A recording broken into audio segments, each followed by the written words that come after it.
What is good, YouTube? What is good, PlayStation Nation? It is your boy Persona of Gaming with Persona, one half of the host of What's Up PlayStation podcast every Saturday morning at 11 a.m. And we are at episode 39. And before we get anything started, you know we gotta start it off right. I'm a PlayStation fan too. I'm a PlayStation fan too. Yo, listen, I'm so glad to be here, man. It is another Saturday morning. I appreciate all of you guys that woke up this morning and decided to turn on What's Up PlayStation podcast. I hope you got your bowl of cereal, got your waffles, your eggs, your milk, you know, your bacon, your sausage, you know, all that good stuff, you know, pancakes, whatever you got for breakfast. I hope you guys are enjoying yourselves. Kick your feet up, sit back. You're in for a nice treat, a nice 2-hour or so podcast with myself, Bari, and hopefully our special guest. And yo, man, with that being said, man, let's get into these intros. Yo, Bari, man, it's good to be back, man. It's good to be here with you, man. Another Saturday morning. Say what's up to the people. I'm a PlayStation fan too. I'm a PlayStation fan too. I'm a PlayStation fan too. Yo, what is good, guys, man? Welcome back to another episode of What's Up PlayStation podcast. Man, it's gonna be a good one, yo, because this for real has been a great week for PlayStation Nation, man. So we got a lot to unpack. We got a lot of emotions. We got a lot of impressions.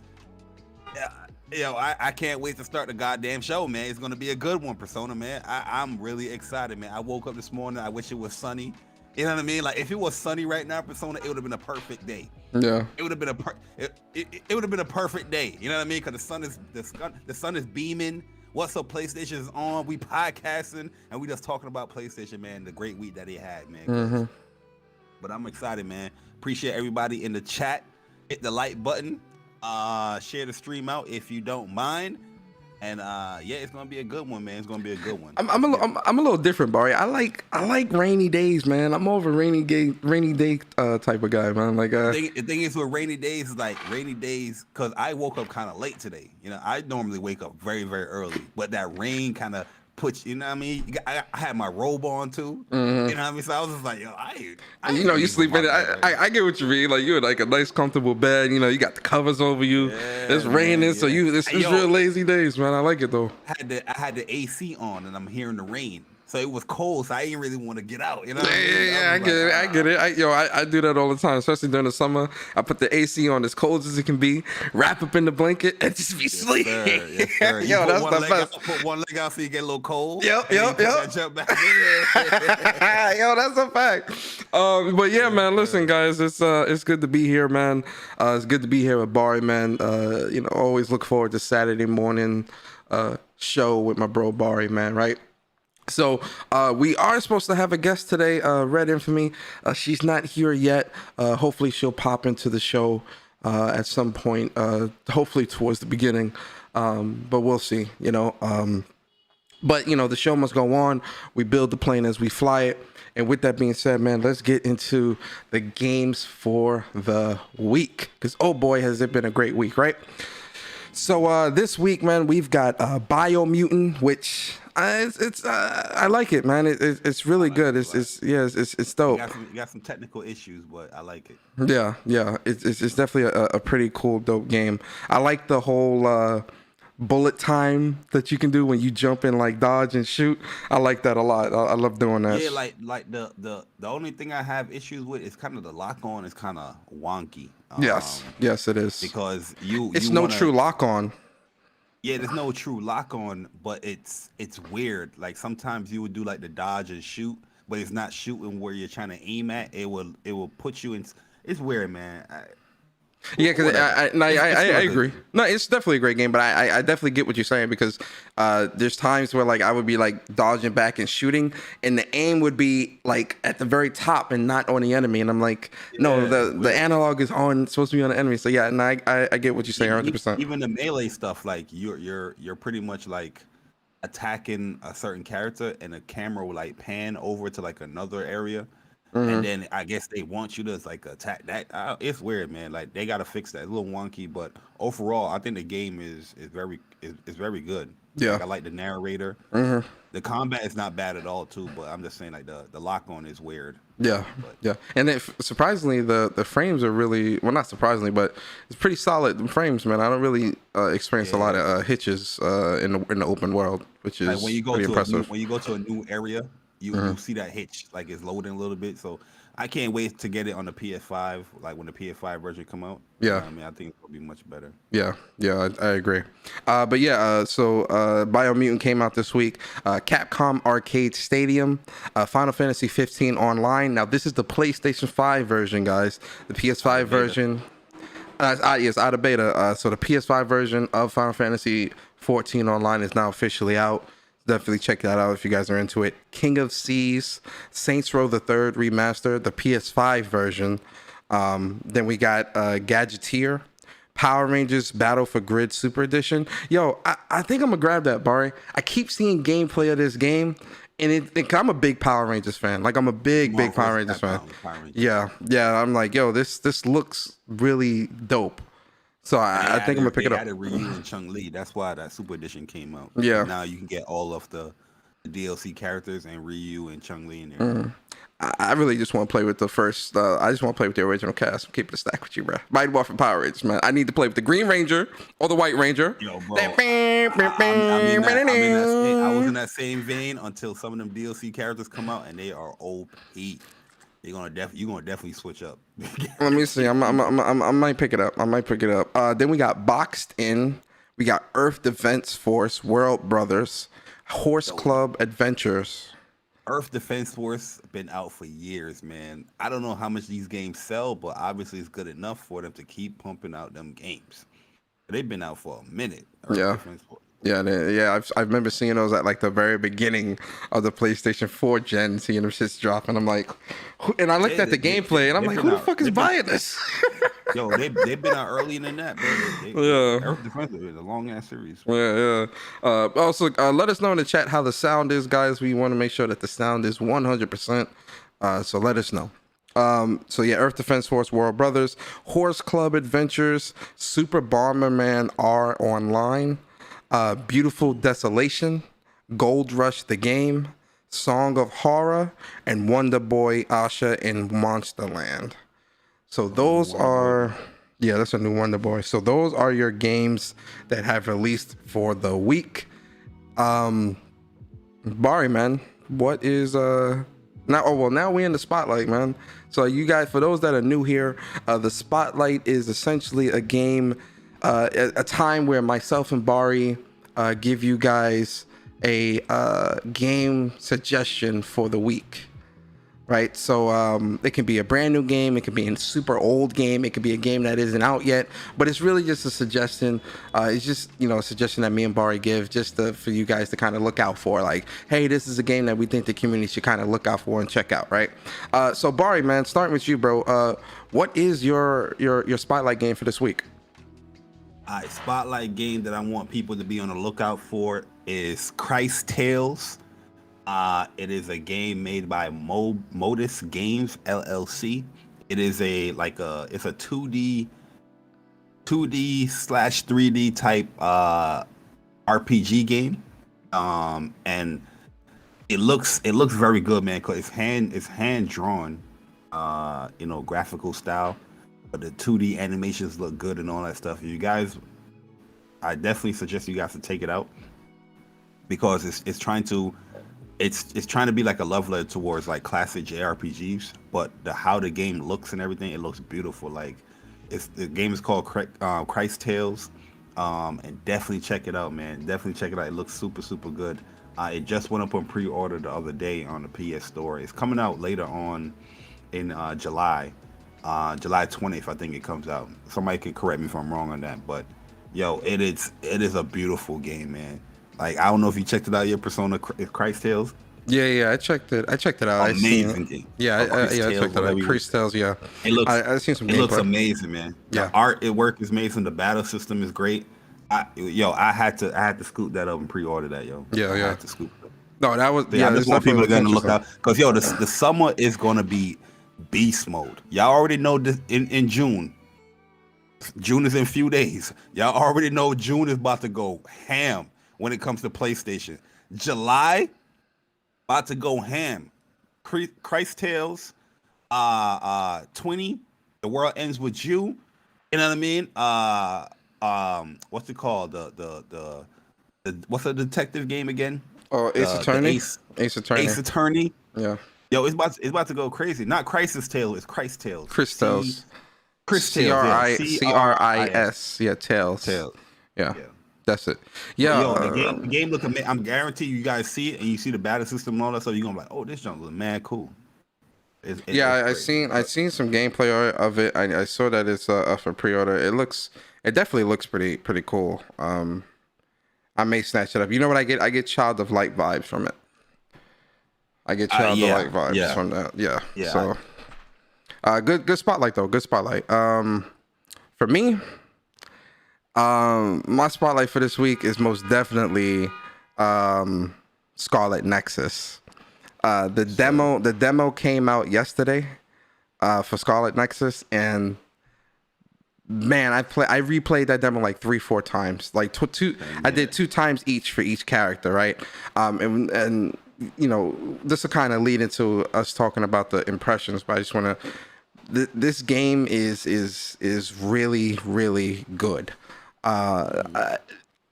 When it comes to like these types of games, like Japanese games, JRPGs, and things like that, I definitely see that they're definitely upping the quality and how they're building these games out. And with this game, I definitely got Astral Chain vibes from this game, just because of like how it was structured, the aesthetic, and things like that. But this is just like on an entire another level. Nothing against Astral Chain. I love Astral Chain. I enjoyed the hell out of that game. But with this game, the combat, Yuito and Kasane, both very they're polar opposites of each other. Even like when you play through both stories, combat wise, and even like personality wise, because when I beat the boss of both characters, Captain Seto, he had to come through for Yuito and finish it off, because Yuito is still kind of like timid. He's very timid and kind of like unsure of himself. Kasane, he's like a volunteer kind of dude. Yeah, and Kasane, he's not experienced. And Kasane, she's like, yo, when I was fighting with her, she straight destroyed this boss. I was like, yo, I really like Kasane. And another thing about Kasane is with her fighting style, because when Bari is telling me that Kasane is more range and Yuito is more melee, like close range, you know, I'm like, yo, so I'm most likely gonna go with Yuito as my main character, because you know that close range is more of what I want to do. Nah, and this with Kasane, I'm playing this Kasane, and I'm like, wait a second, yo, this chick is nasty, bruh, with them flowing swords. Very, very nice, man, and you know, the game is very fun. I mean, the story is definitely pretty cool. The world looks great. The game looks good. Like especially for it to be a demo, and obviously you're playing on PS5, the frames is solid. The game is good. I'm really digging it. So that's my spotlight for this week. But let's go into the impressions, and let's start with you, Bari. So you played Scarlet Nexus this weekend. Yesterday. What's your thoughts, man? How you feeling about it? Yo, bro, I'm in love with this game, man. Like, I knew I was gonna love the game, but I was just waiting for, the PlayStation version for the demo to come out, and instantly fell in love with the game, man.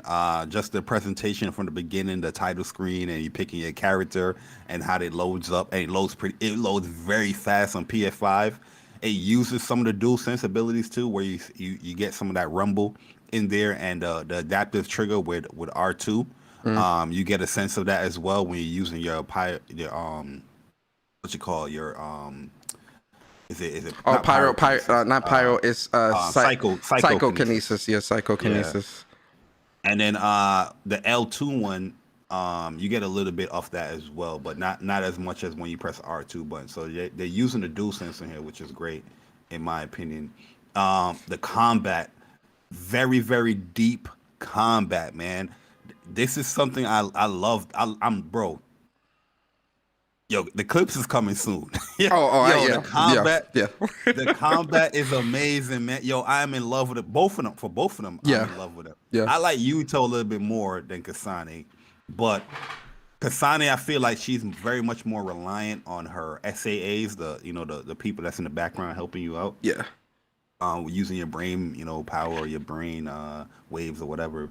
But Yuito, like the up close and personal, and then like the SAAs that they have Yuto with is fun as well. Kasane's is fun as well. I'm not saying Kasane not bad, but the teleportation one, the pyrokinesis, then they have the what's it called, the Skyleronesis, something like that.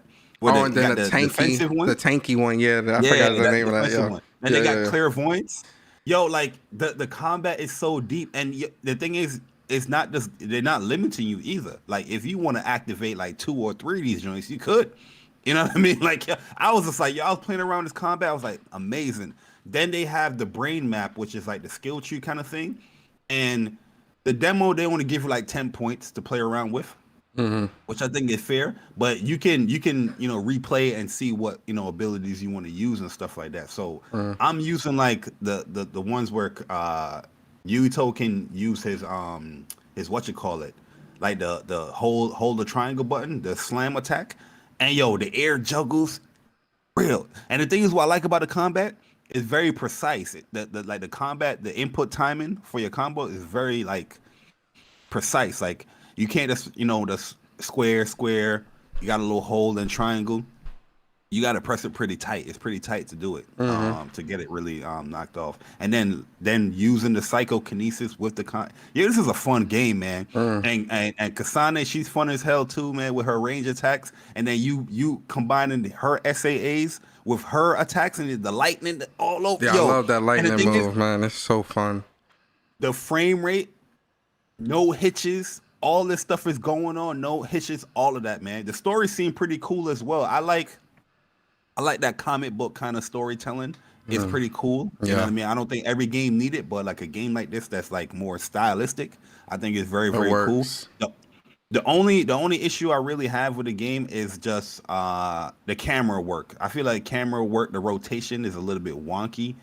It needs to be smooth out a little bit. You know what I mean? Like I feel like it's just a little bit choppy at times, especially like when you're going up elevated stuff. Like say you're going up a stairs, like the camera is constantly trying to rework itself, and you're trying to play around with it, and it's like it's stutter stepping. I'm like, come on, fix that up, clean that up. That's pretty much the only issue. It's not like it's bad. It's not game breaking, but I just wish it was a little bit more smoother. You know what I mean? Like you playing like a God of War or Ghost of Tsushima, you pan that camera, it's just a smooth transition. You know what I mean? Yeah. But, overall, man, I'm loving the game, man. It's always been a day one. I can't wait to dive in. I'm telling you, June is gonna get crazy, Persona. Yeah, it is. Yo, man, yo, buy this game, man. It is amazing. Scarlet Nexus, Bandai Namco. You're on the right track with this game right here. Yeah. You're on the right. It's deep too, man. It's deep. It's not like a simple press square. I know that's what people's gonna say because in at face value, that's what you got to do. But there's a lot of things you can dive into with this combat. It's very different though because like it's a combo I'm gonna post up later with Kasane, but because her fight style is actually very different because I chose Yuito first.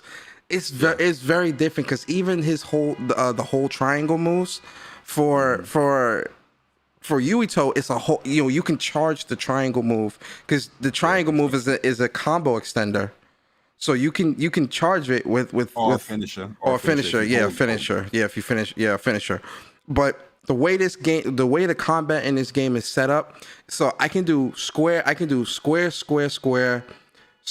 X, which does a launcher, and then while I'm doing the launcher, hold R2 to bring a item towards and hit, then do square, and then do triangle, and like do that. That's the combo, and it like knock. And then if I have enough psychokinesis, I can do another. I can pull up another item, which will slam the enemy down to the ground. The combat in this game is crazy, right bro. Is a very good one. But you want to get fancy. You want to get ooh-wee. So when you're doing the whole, when you unlock the hole, like you have it in the air, and you do the hole with Yuito, it does the rotation of the sword, so it juggles them a little bit. Yeah. While you're doing that, hold the R2, and then let it go, and that's gonna juggle them again, and then you can dash in and press like square and do that jump again. And you have them like looped in the air. Yeah, Yo, yeah, I'm yeah. telling you, bro, the game is ridiculous, man. That's the other side of it too. The pyrokinesis in this game is very not pyro, but the psychokinesis. It's not just like you just throwing items. You can really use the item throws as a follow-up. So like there's the way it works is you can pull an item and throw it at the enemy, but if you time your button press right after you throw the item and hold square, it's a dash or triangle. It's and it's a dash Kasane or Yuito or dash in, and it becomes an attack, and you can start attacking.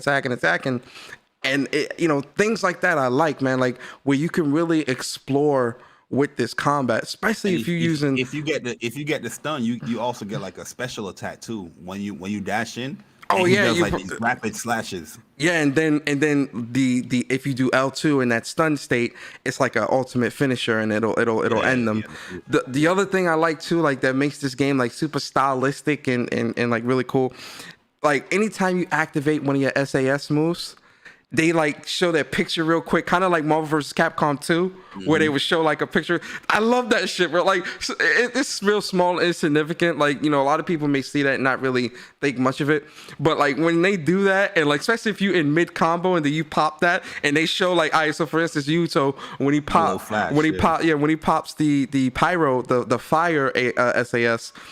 I think it's the chick. She comes out. She does her little hand snap, and I'm like, yo, that shit is just super stylish. Super stylish. This shit is like super stylish. So I'm just like, yo, this shit is fire. Then Hanabi, right? Hanabi. The other thing too, see, and this is why this combat is layered.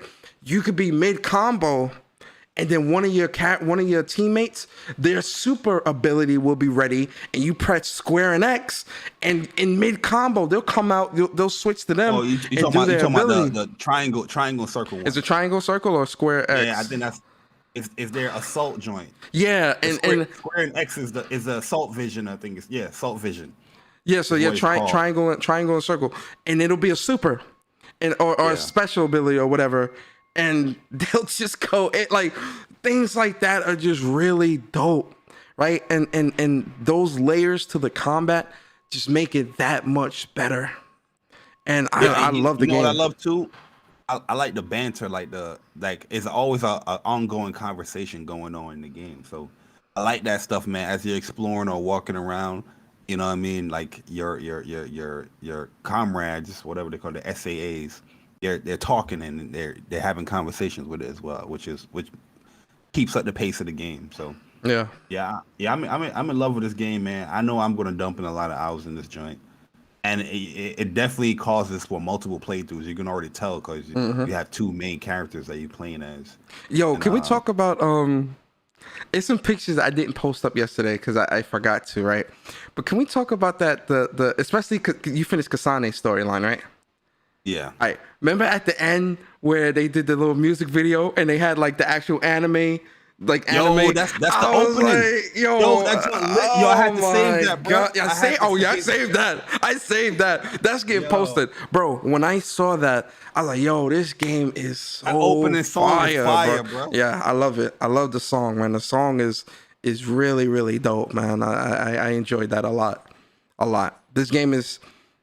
I'm glad. I'm actually happy this game comes out towards the end of June because it gives me time to dump hours into Guilty Gear, Final Fantasy VII, and Ratchet. So Scarlet Nexus is kind of to itself when it comes out because I don't want to, especially after playing the demo, I don't want to neglect this game. I really want to give my undivided attention to that game, so I'm glad it's coming out when it is because I can't wait. You get items too, and you get items when you complete the demo. Yep, if you complete the demo, you get special items that will carry over to the full game. Did you play on hard yet? No, not yet. I'm gonna do that today. Bro, yo, this game is challenging, bro. This game is challenging. Yo, hard. Yo, they hit hard, bro. Like, yo, you better explore and get all them jellies when you Oh play yeah, on them hard, light bro. jellies. You gonna need that, yo. Yo, When I was fighting the boss yo. with Yuito, I went through about like 4 or 5 of them light jellies. All them, you know, the hardest enemies is them freaking dudes that go Going to the invisible. box. I think the ones that go in the box as well with The ones Kasane. that go stealth. Oh yeah, yeah, yeah, yeah, Yeah, yeah, yeah. the ones Those, that go in the box also, because like yeah, I you can try to take only them hit out. them. You can only hit them once when you go invisible, because you break out of the invisibility. So, and you can't lift up an item. It has to be an actual hit. But if you tap when you go invisible and they come out the box, if you tap triangle, it actually puts them into like a frenzied state. They're not stunned, but they're like Yeah. frenzied, and you can like once you break out of it, you can do a quick little combo and do some damage to them. It's just like those dudes that go invisible and you have to use clairvoyance. Yeah. So there's times where if you don't have your brainwave, not the brainwave, but that brainwave, that the SOA meter for clairvoyance up, and there's like 2, 3 of them, yo, you gonna get body, yo, because they coming for you. Yeah, yeah. But as you guys can hear, guys, we're really excited for the game. I can't wait. It's really is a great game. No cap, no bullshit. You know, it really is great. Yeah, so definitely check it out. The demo is free. We even talk about the brain drive where you fill that meter up and he You goes into like change. the yo, Yo, that's on when fire. that first happened, I was like, what the fuck is this? This is like some type Yeah. of like super form, bro. I was beating all the enemies up, bro, super quick, because your SAS meter fills up quicker, and your psychokinesis meter fills up quicker, Yeah, and it more depletes damage. much slower, and you attack quicker and do more damage in that mode, and you're faster. It's Yo, that's another yeah. thing I want to talk about before we leave is that you really have to mind your party as well. Like it's not just one of those games where it's Spam. like it's not like you don't have to worry about your companion AI. No, you gotta worry about them because they have their own health too, and they can pass out, and you gotta revive them, or you gotta use what's it called, the jelly thing. You gotta make I sure like you're using jelly. one for all because you gotta heal everybody. You gotta pay attention to their life as well too. Yeah, it's crazy. Yeah. And also like with the SAS moves, you can't really spam them. Like it's meant to be like a burst. Because if you keep it running, it's going to deplete, and you have Yeah, to you gotta attack. cancel it. Yeah, you have to attack in order to fill it back up. So it's like, you're not just running around as like this super OP mode and doing all this crazy stuff. They limit you a little Yeah, they bit. limit you. You gotta press R1 and then R3 to cancel whatever SAA you got active, and it will recharge over time. But when you're attacking all that stuff, it fills up much faster. Yep. But yeah, like I remember the first playthrough, I wasn't canceling them, so I was like, no, I can't use the ability again. You know what I mean? Yep. So I was Yep. like, why I can't do it? And even But oh, sorry, my God. I was like, I ain't read the tutorial where it tells you press R1 and R3 and it will cancel it, so you don't have to use it all up once you just use the ability once. So Yeah. Yeah. So, should I just lost my train of thought? Yo, the game is great. Play the demo. It's free. You don't have to pre-order the game to get access to the demo, nothing like that. It's free. Go download the demo if you got PS5 or even PS4. Go download it. Go play it. I promise you're gonna enjoy yourself. And it runs great. too, man. Yes, it runs great on the Great. PlayStation. It runs phenomenal. So yeah, man, that's the demo. Listen, enough of that, because I can talk about that the whole damn show. Yo, man, we got a lot of great news topics to talk to you guys about today, man. And one of the first news topics we want to talk about is the June PS Plus titles. Ooh wee. Yes, sir. Because PlayStation dropped that news today, not today, but this week. And so now we know that the June games are going to be, so the PlayStation 5 game is going to be Operation Tango. And then PlayStation 4, you're going to get Star Wars Squadrons and Virtual Fighter 5 Ultimate Showdown. Bari, man, talk to me. How you feeling about this month? Yo, I'm actually very excited for this month because one game I was gonna get, but I was kind of upset with EA for not really, putting out no effort to really support the PS5. when it comes to that. I was upset with EA, man. So I pulled back my my pre-order for the game, and I was like, I ain't supporting it. But now it's coming out for PS. It's coming out for PS Plus. So I was like, oh, I'm good. I'm Gucci. Yep. So, and Virtual Fighter, Ultimate Showdown. That was smooth what you just did. I'm sorry. I'm sorry. Sorry, guys. Something just happened on the back end.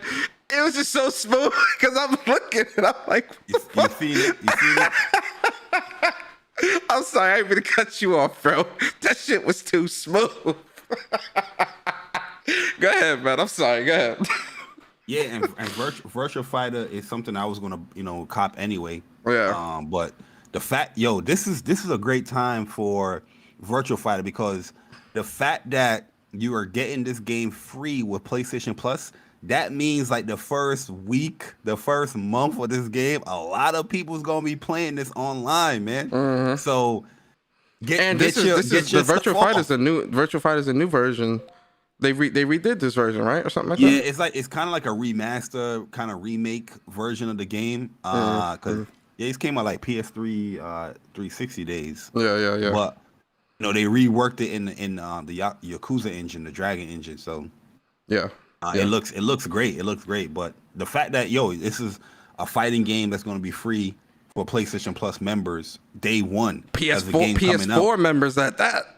Yeah, that's what I'm saying. It's a good look. That's a lot of people that have access to that game. You know what I mean? So I'm pretty sure a lot of people are gonna be playing online. Getting washed. Getting washed. But you know what I mean? If you got some skill, you're gonna be like, yo, you know what I mean? I'm doing my thing before you get to the tryhards. You know what I mean? The elites. Yeah. But Operation Tango, I don't know what that game is. It's a PS5 game, but obviously it's probably a new game. So that's 2 new games you're getting here on PlayStation Plus, like brand new games. Yep. You know what I mean? Well, Virtual Fighter is kind of a remaster, remake kind of thing, but it's still a newish title at least, And Star Wars Squadron fully supports VR. So if you have PlayStation VR, you have a Squadron game, but it also supports VR. If you haven't used that in a while, so this is a big ass month, man, for PlayStation Plus. So yeah, I'm very excited for this one. I'm very excited for real. Yeah. No, I think, it's funny because you always see on social media of people that talk about how PS Plus isn't really a great deal, and they need to do better. And then you look at what it's always I'm a PlayStation fan too. I'm a PlayStation fan too. It'd be that crowd. But PlayStation, especially this year, with PS Plus, they really have been knocking it out the park, man. Like it's really crazy, like the effort that's going into like putting these quality games out there on top of everything else that PlayStation's doing, which I'm like, it's great. This month is solid, man. As a fighting game fan, Virtua Fighter 5, I love it. It's funny. I'm a Star Wars fanatic, right? I wasn't buying Squadron. I wasn't buying it because I've been burned. Wars fan? I'm a Star. Oh, yo, who that? What? All right, hold on. I'm sorry, y'all. I apologize. I told y'all this is my total off day. I had to support, but I apologize for being late. Good, Red. Shout out if there's anybody that can be late, Red, it's you. Okay, it's you. I appreciate it. How is everybody? Bari gonna give you special treatment, not me. You late, you get knocked about $50. Wow. So it's -50. I didn't know I was getting anything. -50. Before we even continue, man, let's get our special guest, man. So like I said, guys, we had a very special guest today, the Queen of L's, Red Infamy. Queen of L's, man. Red Infamy, Red, say what's up to the people and introduce yourself. What's up, everyone? It is your Master Geektress, Red Infamy. For those who do not know who I am, pretty much been a journalist and media personality in the gaming and geek industry for a decade now. Cover everything gaming, esports, and geek culture. Also have my own outlet, Geek Game Tight, which revolves around representing Black, Hispanic, and Native geeks from all walks of life to showcase that we exist. Strong advocate for diversity and inclusion within this space, and currently working to make sure that our next generation of youth have the opportunities and resources to enter the industry. So, yeah, that's me. Red, you definitely a nerd and a geek. So don't fight me, Red. Don't fight me. We're gonna have a good show today. I am I love talking about certain topics and passionate about certain topics. So yeah. I'll take that. As you should, yeah. It's good to we've known Red for a very, very, very, very, very, very, very, very, very, very long time. So that's why I can joke around with Red like that. Y'all can't do that. So she gonna don't curse worry you about out. In the chat. She gonna curse you out. You do that. But yo, Red, listen. Real quick before we even continue with the news. So we do a segment on the show called Spotlight, where we give the spotlight. We tell the chat about a game we think that they should look out for. So it could be a brand new game, it could be an old game, it could be a game that has not released yet. So just tell the people what's your spotlight game for this week. Oh, my spotlight game for this week is Aerial Knights Never Yield. Had the pleasure and opportunity of speaking to the creator, Aerial Knight. His government name is Neil Jones. But he's a really dope Black developer, self-taught, and when all opportunities was closing in his face, he decided to create his own opportunities, and now he has a game out. And the game that he created, it wasn't to make money off of it. I always hear this from a lot of Black developers when they make their, they debut mainstream game, even though it's independent, it's indie. They just want to showcase their talents, and it's a dope side scroller runner game, and the soundtrack is off the hook. Like Neil and Daniel did a lot of the sound engineering on the game. Like it reminds you of like that Cowboy Bebop, Samurai Champloo soundtrack type of flow. So I think everybody should check it out. It's a really cool runner. And yeah, that's my game of the week. I love indies. Like I always tell people, a lot of people sleep on the indies, and it's dope when you get a chance to see Black developers doing a thing and actually getting a chance to show what they can do, when a lot of times they get, shut out of a lot of opportunities. So yeah, I'll say Aerial Knight. I definitely bought. I just haven't started yet, but like I saw some of the interviews, that people have out there. And I'm like, okay, this sounds cool.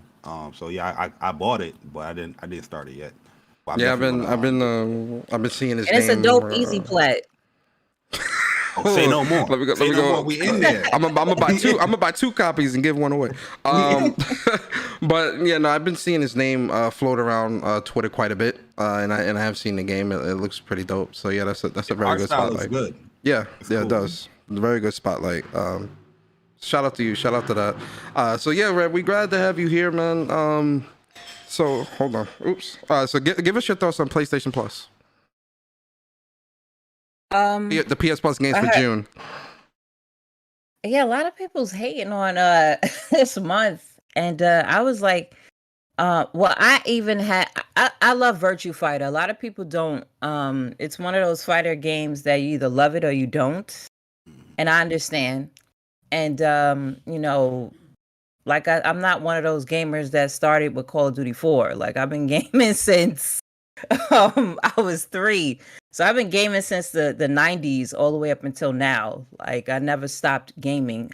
And you have some of these people that they either don't like fighter games, and that's okay. Like I get it. But I even had to ask Hip Hop. I was like, wait a minute. Is this the remade version of Virtua Fighter? Because I know they were redoing it, remastering the game, Yeah. and it is. And I was like, wow, they have it for free. And then Star Wars, the Squadron, I heard Persona saying I didn't want to buy it. And I was like, I felt that way too. I wanted to see what was the core value of the game, and that's for free. And what's the other game that's free Operation this month? Tango. Operation Tango is an indie game. It's funny how people go back and forth with PlayStation Plus and want to compare it to Game Pass. And I was like, well, the only thing that Sony really needs to do, and hopefully this next month, is that they announce that everything is going to be all together. Because the arguments that I see a lot of times in the gaming community, it doesn't really make sense. And this is on both sides. So you have the PlayStation fans, because I even had some PlayStation, I'm a PlayStation people fan that too. Sorry, go ahead. PlayStation. I had some PlayStation fans, and not so much saying like their Sony ponies are delusional to things, but was saying, yo, PlayStation, what did it? PlayStation Now is whack. And I said, how so? And I guess it was because when Game Pass had got Outriders. And I was like, okay, Outriders, it's free on Game Pass. They that's dope, but that's one game compared to that 1 month where PlayStation had got Marvel Avengers and Borderlands 3. I'm talking about this specific person. It's my homeboy. I was like, but bro, like, wasn't it the games that you wanted to play? That's the crazy, games that right? I was like, you wanted Borderlands, and now you don't have to pay it if you already have PlayStation Now. And people gotta understand what Game Pass and PlayStation Now, and even PlayStation Plus and Games with Gold. PlayStation Plus is way better and have always crushed Games with Gold. PlayStation Plus is first. When it first started out, it was trash. Okay, and this is back in the PS3 days for those who started on PS4 and want to act like Or they've been PS5. the Sony fan since I'm a but it started on PlayStation fan, PlayStation too. 3. It started on PS3. I remember that E3 when they was giving out a whole bunch of PlayStation Plus cards, and people kept like going back and got like damn near 20 years of PlayStation Plus. But as they should have. But it started off rocky. Game Pass started off rocky, and now it's better. The only thing is, Games with Gold has fell off because Game Pass is the star. So it's like all the attention now, when you think of the whole ecosystem of their services, you think about Game Pass. You don't even think about Games with Gold. Now with Sony, you're able to zero in on PlayStation Plus and PlayStation Now. So I just hope that the marketing is just the messaging is just better with Sony. I think that's Sony's problem right now, is that their marketing can be better. Marketing and in their terms messaging of. can. Go ahead. Sorry. No, I was saying that their messaging should just be better, and I hope that they do make it all one service. Now, PlayStation Now actually has more subscribers than Game Pass. PlayStation Now is actually profitable than Game Pass right now. Game Pass still hasn't turned over a profit since it started. So, Yo, the Xbox guys gonna get you on that one, Red. They gonna be like, "Well, Game Pass got 23 million subs." Yeah, but Sony has 50 something million. So it's plus. Plus. So on PlayStation Now, that's PlayStation Now alone. So Game Pass, I think Game Pass is a really dope value of what they give. I love that they are on top with the indies right now. I think that's what PlayStation Now is kind of falling back on, and should definitely do better, is seeing how they could get more indies on PlayStation Now. But the crazy thing is that when I speak to certain people, I'm like, but you don't even play indie games. Like, you play other stuff. So on both sides, the people on both ends sometimes have some crazy arguments. And I'm like, well, is it for you or is it not? But PlayStation Plus gives a lot of through the years, especially through a lot of the PlayStation 4 generation, PS Plus was the main one giving brand new indie titles shine. Rocket League became what it was, and it was free on PlayStation the day it launched. Drawn to Death, Broforce, like the list goes since on. the beginning. That's what I'm saying. That so when people say PlayStation doesn't give spotlight to indies or doesn't give support to indies, where are you looking? Because for PlayStation Plus, I'm talking about PlayStation. This is why I said the messaging needs to be more concrete. People go and want to compare they're comparing the wrong things. It's like, so you have PlayStation Plus, you have PlayStation Now, you have to pay separate for those things. So it's not like with the services at Xbox, it's all wrapped in together. So they like to keep comparing certain things. Even if you pay for both separately like that, it still comes out less than Game Pass. Yes, it still comes out less than Game Pass. But like I said, did Sony come out with that messaging, or did you come out because you figured that out? Because someone who does not, let's say somebody is about to get a PlayStation 5, they're not going to know about that. They're going to think that, oh, I'm paying for two services. That's what's going to be in their head. Damn, I'm paying for two services. But Xbox over there has one thing, and it just, bam, is one shot. It's marketing messaging, and it's the psychology behind it. So that's why I was like, I can't wait. Hopefully come next month, it's just all one service. So the messaging is there and better. Okay. I mean, that's. But you're absolutely right. Yeah. But a lot of people's not going to perceive that as that. Yeah.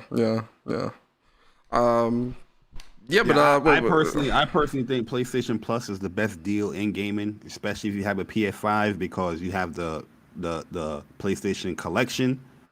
Yes. Where you have some of the best games that came out for PS4 on that service, and you're getting new games constantly on top of the deals that you see on like every week or every month. PlayStation have like a sale, and there's going to be more added to the PlayStation Collection that I've heard. So, like I said, I can't wait for next month. Next month is going to be scary because I'm like, yo, they showing Horizon or Rest.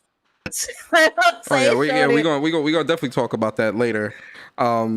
But in terms of PlayStation Plus, I mean, it's a solid deal. You get a lot of quality games, a lot of quality content for free, or it spotlights games that you normally wouldn't look at or buy. Yes. And you getting those through, if you're PS Plus members, you get the benefits of having those games added to your PlayStation Plus collection free of charge. So. The games this month of June are definitely solid. Something there for the fighting game crew, something there for the flight simulator quote unquote crew, the Star Wars fans.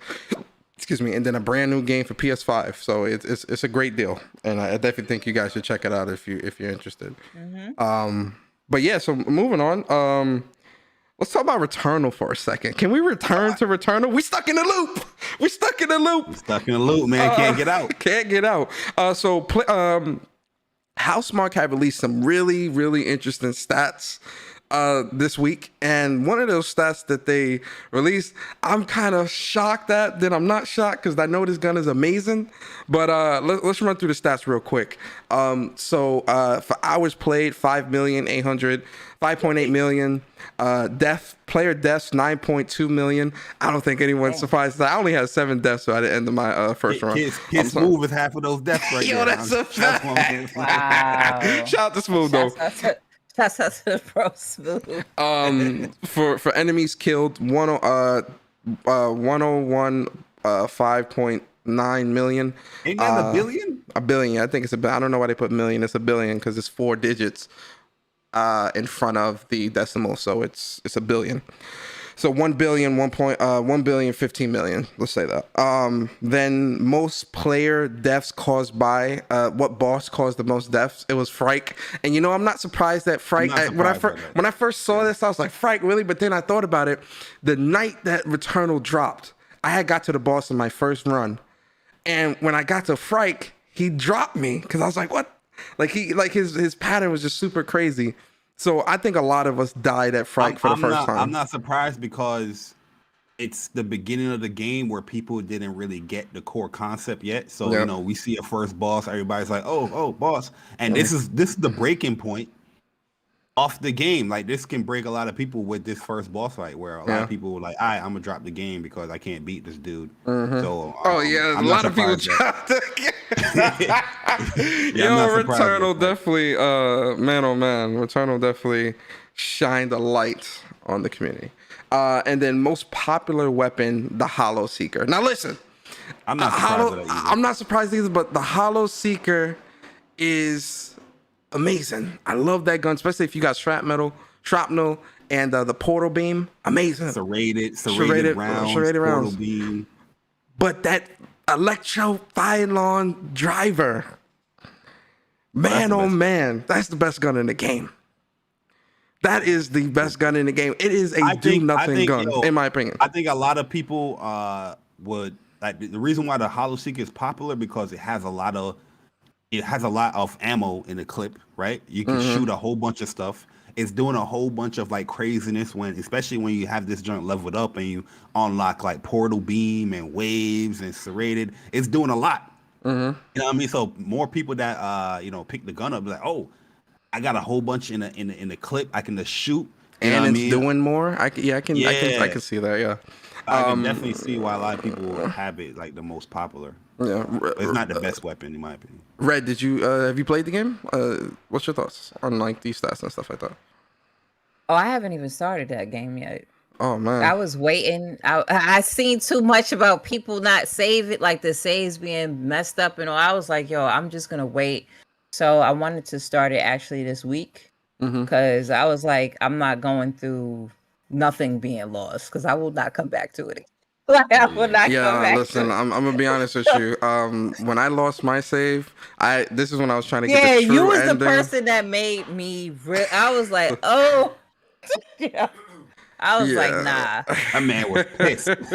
And when I was 2 sun fragments away from getting the true ending, and then I was going to do the surveys and work on the platinum, and I lost it all. Not all of it. Like I still had. It started me from when I had 3 sun fragments instead of 2, so I had to run through the whole game again to get the rest of the fragments. I took like a week break from the game. I was like, I can't. I don't want to look at you. I don't want to play you. I'm done for that week. Then I was like, nah, I want this platinum. I want it because the game. Be glad the game is really good. It's addictive. It's fun. It's really, really, really good. That's what really pulled me back because I'm like, yo, I love the game because I wasn't having none of those problems when the game first dropped. It's after they started putting them patches out that these problems start happening. What's going on here? Yeah. Like, what you doing? You fucking up. You fucking up my experience. So.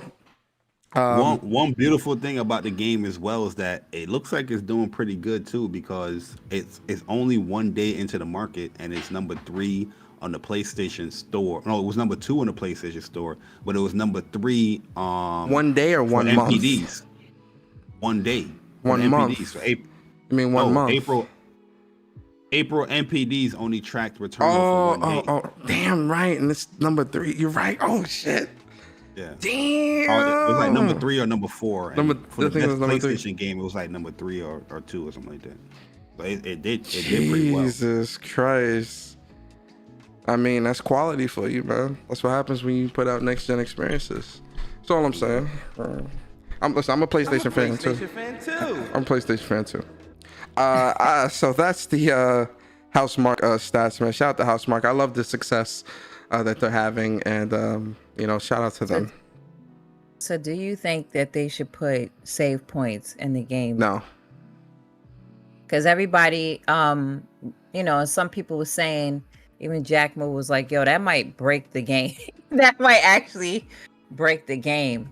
No, they don't. Yeah, They definitely don't need. To be honest with you, Red, if they put save points in the game, it's no longer the genre that they created. It's no longer a roguelike game. You know what I mean? This is what confuses me, right? Last year, a roguelike game won Game of the Year with like Hades and all that, right? You remember Hades was getting game? I know Uncharted, not Uncharted. The Last of Us won the most, but Hades was getting a lot of those games. Hades won a lot of Game of the Years, even though like there's other award shows. So, But what's funny to me though, Red, is that when it comes to Returnal, everybody's acting like they don't know what a roguelike is no more. But you just nominated this game for Game of the Year. That is the same kind of save points like Hades. I think, like I understand it. I think the problem is that before Returnal came out and there was all these dev diaries and things like that, they didn't tell you it was going to be a roguelike game until you played it. But that's what the genre has always been. It's a new franchise. Go ahead. They definitely told you that it was going to be a roguelike game. Like the whole premise of the game Returnal is that you're stuck in a loop. And they definitely said that you're going to start over. It's procedural generated, light procedural generated. They definitely said it. So is Deathloop? So is Deathloop a roguelike game? Maybe. Yeah, maybe. No, but that's what I'm saying. Deathloop like has the save points though, according to the previews and all that stuff. But it's the same concept. You start with Deathloop. You start. I think I might be wrong, but I think you start over I'm just at saying, the beginning I don't of a remember chapter or something Returnal. like that. You be okay, and Deathloop you start at the beginning of a chapter. I think I'm not. Don't quote me on that. I remember reading something like that. From what I heard with Deathloop, every time you beat like a visionary, you restart. Like so, you're gonna start from the beginning. Like you have the base gun and all that stuff. You got to build that up again. But it's not a roguelike where it's procedural generated every time you die and stuff like that. You're still gonna get the same stuff, but you might have different dialogue here. It's like that was the only thing about Returnal that I didn't know. I didn't know it was going to be a roguelike game. Now, I mean, I didn't know at all it was going to be a roguelike game. I mean, but when they, when they were talking, but the entire premise of the game is she's in a loop. She can't get out of it. So death is not a release. You only restart. Through the trailers and what they've talked about in the house cast and stuff like that, that's definitely been a spotlighted premise of the game since the beginning. And even in like the very first trailer, like it shows you, her keep waking up back where she started and all that. I've seen that. But the reason why is because we've experienced other games like that didn't have that unforgiving roguelike type of situation. Even like what's an old roguelike game? What's that game? You have what is it? Earl and what is it called? The Toe Jam. Toe Jam and Earl. Yeah, like that's old roguelike game. How smart? Well, yeah, I didn't. Go ahead, my fault. I just didn't pick up on it. I personally, I just didn't pick on it. Yeah, pick up on it. Yeah.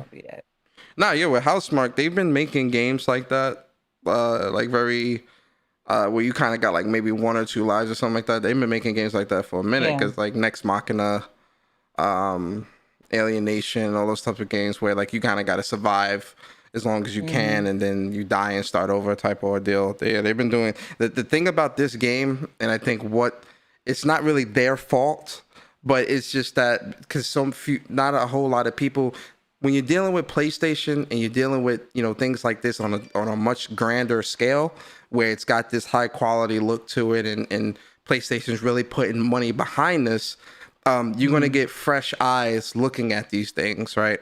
So I think with a lot of folks in the community, they don't really play roguelikes. They don't really play those types of games. Like period. It's a niche. So, it's a niche genre. It's niche. So when you get something like this put on front and center stage with PlayStation, all eyes, everyone is looking at it and putting that microscope on it, and it's like it's kind of like they want it to be a game for everyone. And it's not though. It's not. It's just it's like so. Imagine you invite me to your house, right?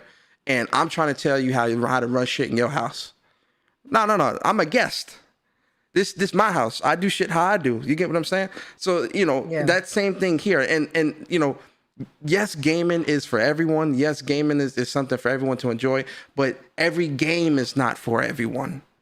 You get what I'm saying? I don't like sports games. I kind of like racers, but not like back in the day when I was young. There's certain genres of games, RTS. I don't really. Gran Turismo is not for everyone. Yeah, that's not my lane. Need for Speed is for everyone. It's an arcade game, but Gran Turismo is a real simulator, and it's not going to be for everyone. It's for the hardcore actual ones that's going to go in and want to learn the game. So yeah, I totally agree. So I'm not going to like go into those genres and try to say, oh, well, this needs to change to suit me. That's not my lane. And I think with a lot of folks in the community, they're trying to push that onto this genre when it's not really their lane. If you don't like the game, just move on. You don't have to play it. Yes, it's a PlayStation exclusive, just whatever, but you don't have to play it. I don't really mess with Souls. Yeah, I don't really mess with Souls games. I suck at them shits. I'm not going to say Souls games need to be easy. Yeah, well, I don't suck. I'm just very impatient. I mean, if I really sat down and really tried, I'd probably get through Souls games. But I suck at Souls games. Okay, because people were saying, like, a lot of people brought up Soul-like games, and like I want to get into it and see if I'm going to have the patience, because of course when I was younger I had the patience.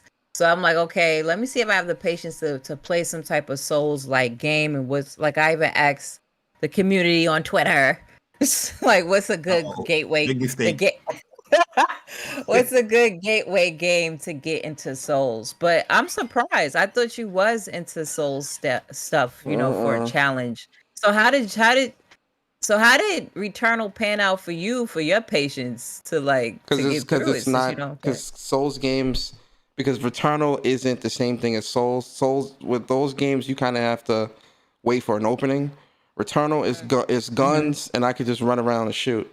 Because the way I see it, that's look right like up my alley. Shoot 'em up. Yeah, I mean, it's shoot 'em up type of flow. You know what I'm saying? It's guns, and it's more arcadey. Where I'm jumping around, I'm sidestepping, I'm jumping over orbs, phasing through orbs. That's up my alley. Like I thrive in that environment. But with Souls games where, when I'm fighting a boss, I have to look for opening, or my stamina is this, that, man, fuck all that, man. I'm very impatient. That's what it is. It's not that I suck. Okay. I'm just very, very, very impatient. And it's funny, only with Souls games am I like that. I'm very impatient with Souls games, and I'm just like, y'all can have that shit. I ain't even beat Bloodborne. Y'all can have all that bullshit. I'm good. I'm good. Okay. They took your PlayStation card. Hey, listen. You can never take my PlayStation card. These people won't even show their trophies. You can never take my card. I don't get that. I'm a journalist that show my trophies, because show them trophies, man. I do understand why some journalists can't, but I show mine regardless. I have mine hidden now, Red, because I am now a gaming influencer. So that's just part of the deal. So I'm about to be a reviewer, so I'm gonna start reviewing games that I haven't completed. I know. Yep. But yo, man, let's move on, man. So let's talk about this Dying Light. A lot of gameplay reveals came out this week, man, and busy week for game reveals, right? So let's talk about this Dying Light. And Red, I'm glad you're here, because I know Dying Light. That's the creme de la creme. That's one of your favorite games. So let's start out with you, man. How you feeling about this Dying Light 2 Stay Human? I'm excited. I had a chance to speak to the lead designer last E3, Timon, and I understood the setbacks of what last generation's technology had and what they actually wanted to do, and now they were able to do it with the next generation, and of course what PC is able to do now. So I'm happy that they were able to achieve it. Like, it's larger than the previous game. What's cool about this game, and it might be annoying, is that there's split second decisions the way you have to traverse through the world.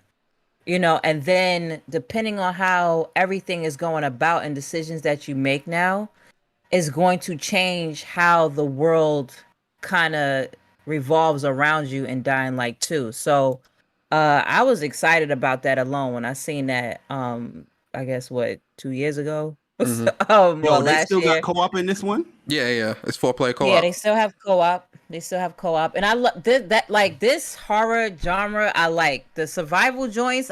Unless I got a partner or something like that, cool. Me and Resident Evil don't go together. Resident Evil 6 was made for me. Resident Evil fan 6 was made the action for me. one? Yeah, I don't like to feel hopeless. And horror game, like stuff like that don't scare me. I'd be like, oh, I don't be screaming like that. I'm not a scary person, but I like to have some type of way to get over stuff. So zombies and all that stuff don't bother me. It's just I need to have a way to defeat stuff. And the melee weapons are going to be different in this game too.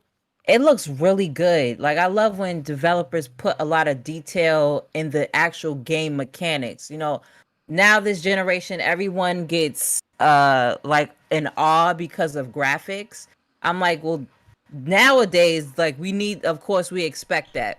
But how is the flow of the game going to run? Like how is the game going to run? And also the game mechanics, I think we really need to pay attention to games even more now. So I'm feeling it, and I can't wait. Like what they showed, I was like, yes. So I'm excited about it. Yeah, I'll be honest, man. I didn't finish Dying Light the first one, and yo, I remember playing that game co-op with like Core, Adrian. I think might meet Michi in there as well. And yo, the nighttime in this game was ridiculous, yo. I was like, what? Yeah, it's like a different game in the night, bro. I was like, yo, this is crazy. So I didn't really get to finish it because sometimes when you start games co-op, you didn't get to really, you can't get those people back in again to continue to play the game. Sometimes we got a life. I can help you finish it. Respect my time. I got a wife. Yeah, and kids. respect my time. Got a wife and kids. But I'll say this though, I think this game looks better. Well, I know we ain't talking about this yet, but this looks better than that Far Cry graphically. But I might dive back in this one again, man. I might dive back in Dying Light 2, man. It come out December too. Yeah, December. I mean, it looks good. It definitely does. I played Dying Light 1. Dying Light 1 was definitely cool. I think, bro. The nighttime is definitely scary.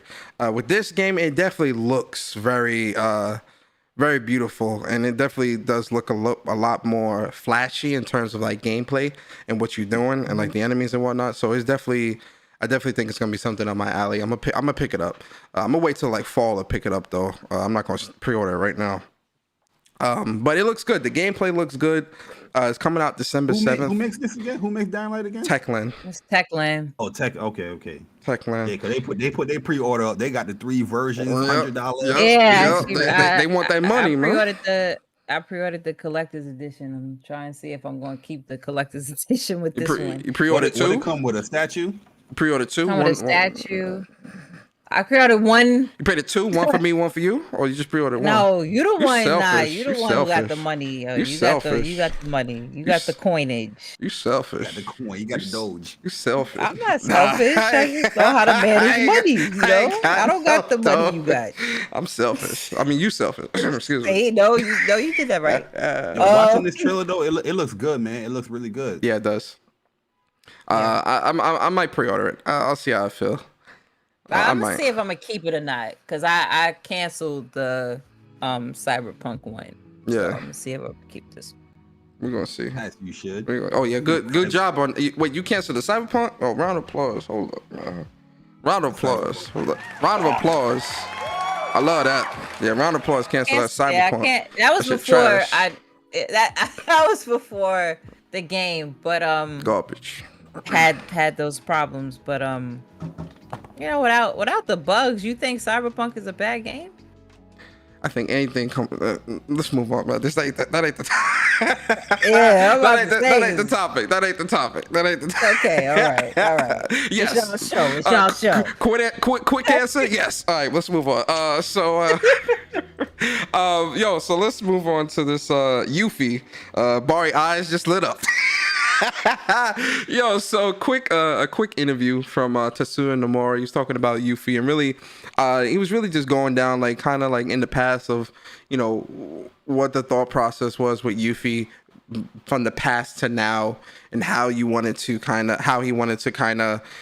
make her keep her as close to original as possible, but still adding that little bit of flair to it, and really talking about because I know there was a lot of talks of Sid and what's his name? Remind me, Bari. Sid and the other one, Vincent. Yes, thank you. And you know, the more he says, they're still in their slumber. They're not even, you know, and Sid still is Shinra. So the only person that made sense is Yuffie when it came to where they were going with this DLC.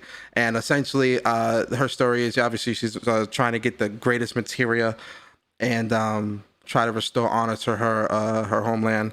So that's what really this storyline is going to revolve around, and really just talking about the design and keeping her, you know, because Yuffie's a teenager. Yeah, Yuffie's young. She's a teenager. So he was talking about how he wanted to, because, you know, with Cloud, you know, Cloud, Tifa, and the team, they look young, but they still have that maturity to them. And so with Nomura, he was talking about how when creating Yuffie, he wanted to make sure that she was younger than the team because she is a teenager. So he wanted to make sure that she had that youthfulness to her, but not, you know, not too crazy. So, you know, the design for Yuffie is I think I said Yuffie just not too. The design for Yuffie is really amazing. In Final Fantasy VII Remake. Yo, Bari, man, I'm gonna start with you because I know you're the biggest FF7 fan in here. Give me your thoughts on this, man. Oh man, I can't listen, bro. I can't wait. Like I told people, Yuffie is like my second favorite female character in this game. Aerith, you know, she got to sit down to number 3, even though I do like Aerith in Remake. But yeah, Yuffie is a beloved character. Yeah, she's the youngest. She's a little bit more immature than everybody else, but she's not that much younger than everybody else. I think like Cloud and everybody's like 20 or 21. I think Aerith was like 22 and Barrett is probably like in his 30s. But yeah, man, I like her remake design because they didn't really do too much as far as changing her up. You know, everybody looks pretty classic to what it is. Like, you know, Aerith got a new like outfit, but it still looks very reminiscent of the old game, which is the polygons and all that. Tifa looks very reminiscent, but Yuffie looks very exactly like the same, other than her little ribbon is just a different color now. So I'm looking at Final Fantasy OG Final Fantasy VII. They got a picture of her. She it really just looks like an updated version of that old school Final Fantasy VII. It's like, yo, they did, man. Yeah, they did a good job. This DLC is going to be super fun. You know, Yuffie is going to be one of those characters that, you know, that never played the game, they're gonna fall in love with her instantly because she's just like that whimsical kind of, can be annoying at times, but she's dope. We're gonna see because I didn't finish Final Fantasy VII. So what? When I played, I better be a fan of Yuffie. Huh? I never finished it. Bari, plug your ears. Bari about to go Hulk mode. Yo, listen, Red Lucky, I didn't finish it. Red Lucky, I'm not in front of her. I'd have kicked her right in her shins. No, you would have not. I would have made you dark skin. I would have made you dark skin, brother. Oh no. Well, what's your dark skin Bari? That would be a new name. Dark skin Bari. Did you finish? That's why I don't mess with Red. Did you finish? So wait, you didn't finish the original Final Fantasy VII, or you didn't finish the remake? I never played the original Final Fantasy VII. Okay. Yes, and then I didn't finish this one, the remake yet. I didn't finish it yet. You need to go finish that. Yeah, I am. I'm gonna finish it. You didn't finish Dying Light, shit. I'll finish. See, but Dying Light and Final Fantasy VII aren't on the same level. You know, I said Dying Light is like on the first floor of the Empire State Building, and Final Fantasy VII is at the tippy top. Is on the first floor. Okay. All right, my fault. Not first floor. Maybe like 15th. The 15th floor. The 15th floor. All right. 15th. But nah, this is real talk. This is perfect because I really do feel that Red, you know, she would definitely like Yuffie. I want to finish it. Like I'm going to finish the game. I say finish the remake before you start the DLC. Of course. Yeah. Because it goes straight into wherever wherever you left off at, you can continue on the PS5 version. Because they got the cross save there, so you're gonna be good. So I might as well just wait until the PS5 version come out. Yeah. I would definitely wait till the PS5 version. It's a good game. You're in for a treat with that, honestly. I do want to finish it. I always seen it was a beloved game that I wanted as a kid, and then never got around to playing as an adult. So when the remake came out, I was like, I gotta get it. So I will finish it. Greatest game of all time. I seen grown men cry when it was announced. Absolutely, so as they should. Like, what, you crying, nigga? But yeah, I see grown men cry over this game. Yo, so, yes, I tear it up. That story is. Yeah, I was gonna say that story is it's crazy. You get what I'm saying? So that's my favorite game of all time, yo. Final Fantasy VII. Seeing that being remade like that, yo, I was emotional. EXPLICIT, bro. Yeah. I was really excited. It's a really great series, a really great game, man. The original and the remake. The remake is because when you see where those characters come from and where they're at now in terms of like just like the upgrades and stuff like that and the story, it's really done very well. So yeah, you're in for a treat with that. I definitely highly recommend you definitely play through that. But yo, man, let's move on, man. Let's talk about Randy Pitchford. Randy Pitchford, man, Borderlands 3. So, it's not a week that goes by where PlayStation ain't the devil. You understand? PlayStation the devil, PlayStation wrong. PlayStation not paying my bills. That's a problem. You need to pay my rent. You need to pay my electric bill, the water bill, everything. They ain't cook my dinner. You understand? I gotta get up and cook my own damn dinner. PlayStation not doing right. But so Randy Pitchford, he posted on Twitter that good news and bad news. So the good news is an update for Borderlands has been prepared for release that includes full cross-play support across all platforms. Bad news, for certification, we have been required by the publisher to remove cross-play support from PlayStation consoles. I'm upset about that. You've got the floor. Give us your thoughts. Why are you upset? I don't know the back end behind why, but I just because I want to know how did Activision make it possible for the success they've had with crossplay on Call of Duty on all platforms necessary, but yet they didn't get certified for crossplay on this title. Like, I love Borderlands, so I'm like, I have friends on Xbox that they didn't even, well, no, they did finish, but all the DLCs, I would love to play with them, for crossplay. And yeah, that's just my thing. I just want to know how and why it was blocked. Yeah, like, so why was it blocked with them and not with Activision? Well, let's look at the article and let's give a bit more context, right? So the source of the issue could why. I know why as well, but let's look at the article and see. So it says the recent Epic versus Apple trial has revealed that Sony has a special agreement with Fortnite developer Epic Games to enable crossplay in the title on PlayStation. Epic Games has agreed to pay additional fees to Sony to enable Fortnite crossplay on PlayStation. So through that whole Epic versus Apple thing, we definitely got a lot more information about some of the backroom dealings when it comes to business within the industry. And one of the things that was highlighted was the fact that especially, let's use Fortnite because it's just a very round game to use. But Fortnite is one of the biggest games in the world right now, and most of its players are on PlayStation. So when you got the people and you want to do crossplay, it's more beneficial for the smaller sides than it is for PlayStation because I have the most people. I think PlayStation was like almost 50% of the player base was on PlayStation as opposed to mobile, PC, Xbox, Switch, and all those other places. Yeah, you're going to pay me. This is business. You're going to pay me. Yeah. So I think when it comes to Borderlands, that this might be that where it's like they're looking at the player base and they're like, well, most of the people, throw me a little extra, throw me $350. I need $350.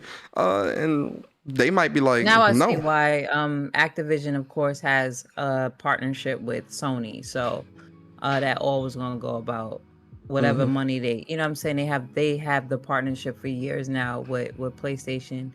And then so now I understand they don't, I guess the Epic, because I'm trying to read into why, like they do have an agreement, a special agreement with Epic, But I'm trying.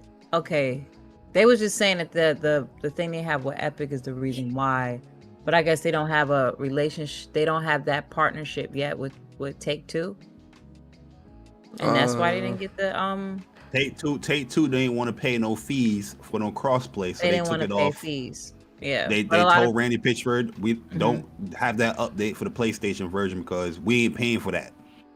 You know what I mean? And PlayStation, they have these fees there because they're pretty much saying that we're the market we leader. have to install And base. people are benefiting off of us, but we're not benefiting off of them. We gotta make when it money. comes, yeah, you got to make money. What So, I mean, okay. that's PlayStation mindset. I would love for them That's to any enable the business crossplay. mindset because in the 7th generation, that was the same thing that Microsoft was saying. Exactly. That was the same thing that Microsoft was saying when Sony wanted crossplay, and Microsoft was saying no because they had the install base and they wanted the money. Sony was down for it because they was like, this would be really cool. We both could make money, and Microsoft had blocked Sony from a lot of different games having crossplay that they wanted. Like Sony wanted crossplay, but now tables have turned, and they like, oh, remember, back in the day, I do everybody crossplay. Back in the day, I was trying to do crossplay. You told me kick rocks. Told me kick rocks. So now I see, but I'm still upset. Like, period.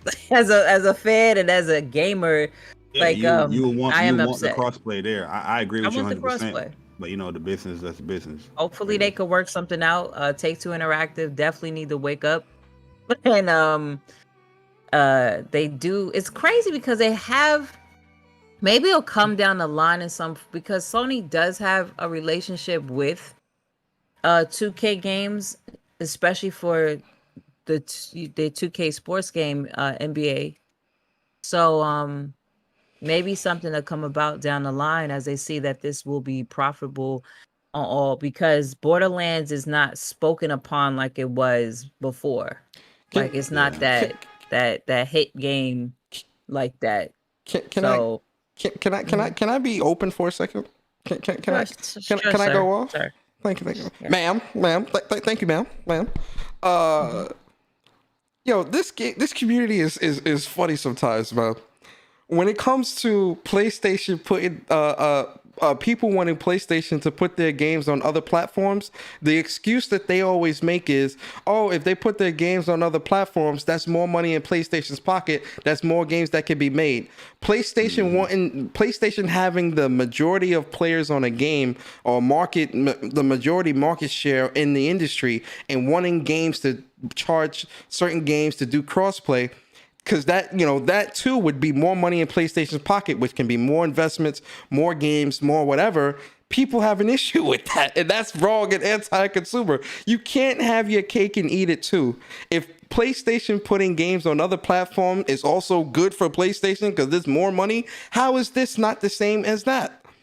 PlayStation has the market share. PlayStation is the majority leader. If people want that to tap into that market, you're gonna have to pay. And let's use that same argument. If people are paying for the crossplay, the developers or the publishers, that's more money in PlayStation's pocket. That means more games can be made, more studios can be created, more, what everyone's favorite word, acquisitions. Like, it's more of that stuff. So I don't understand how anyone can be angry at this. Now, as a gamer, crossplay would be great, blah, blah, blah. Well, I really don't care about crossplay. Let me not even go down that path.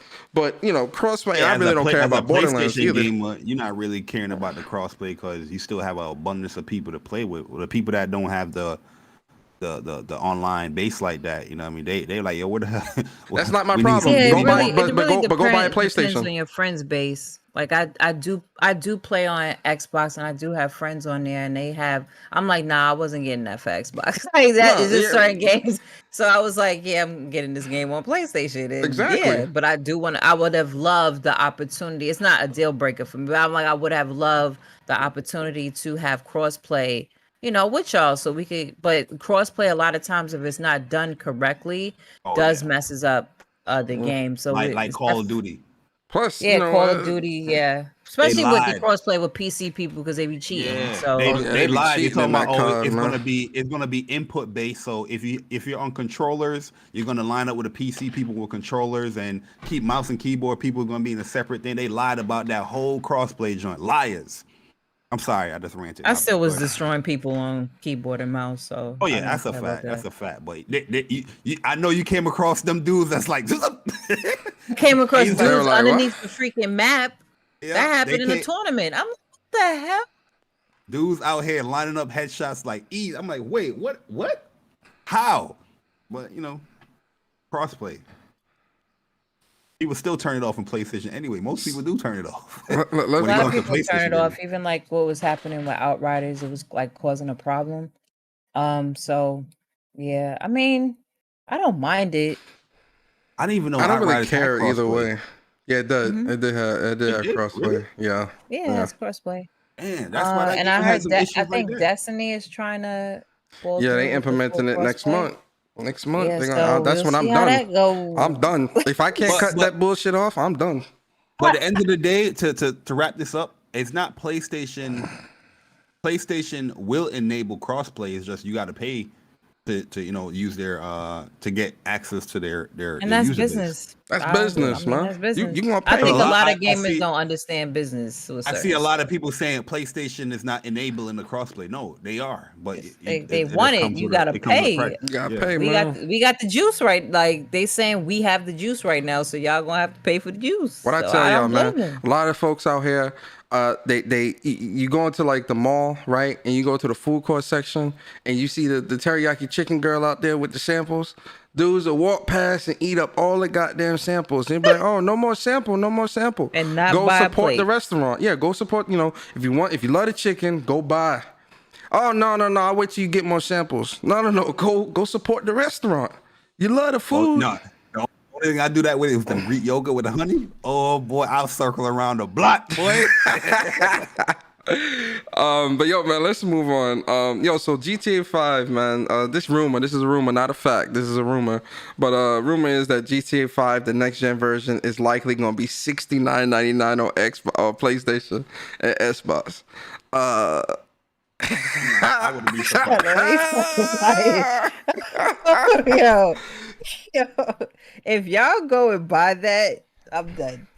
I'm sorry. I'm Hey, sorry. yo, I'm- let me I'm say not, something. but- If people go Alright. out and buy this game for $70, Alright. I don't want to hear that $70 I don't wanna hear argument nothing. down the I wanna drain, hear circle the nothing. bowl, man. I don't want to Yo, hear bro, nothing. if it's $70, you're not even gonna hear that argument. You're not even gonna hear nobody complain. Nope. They gonna buy it. Of course they're gonna buy it. And then once they buy it, any argument is about $70 games, it's out the door. You can't make that argument ever again. Out the door. Really and truly, if this is true, then a lot of people are gonna jump ship as far as putting their price up on their games now going forward. That's what Because- happened with 2K. Like Yeah. that's what happened, and this is why you had certain game like me. I personally do not feel that Godfall should have been $70. That's me. I just don't. I heard y'all, saying y'all didn't mind. I didn't think Godfall was worth $70 at all. What other game I felt was not 70? I'm like, yo, because 2K came out and they were the first one to say we have our game for $70, but it showed a next gen version of why it is that. Other companies like, oh, what? Since we gonna be on PS5, let's put it at 72, but didn't show any 70 value. I was like, no. So once again, this is gonna be that gateway game that's gonna have other developers think that their game is worth $70 when it's not. Mm-hmm. Yep. And this is what. And this a game is remaster? 2 generations old now, bruh. $70. Yo, it's crazy. 2 generations. Two. No, it's gonna be 3. This is the 3rd generation it's on. Yep. PS3, 3 PS4. gens old. Yeah, 3 gens.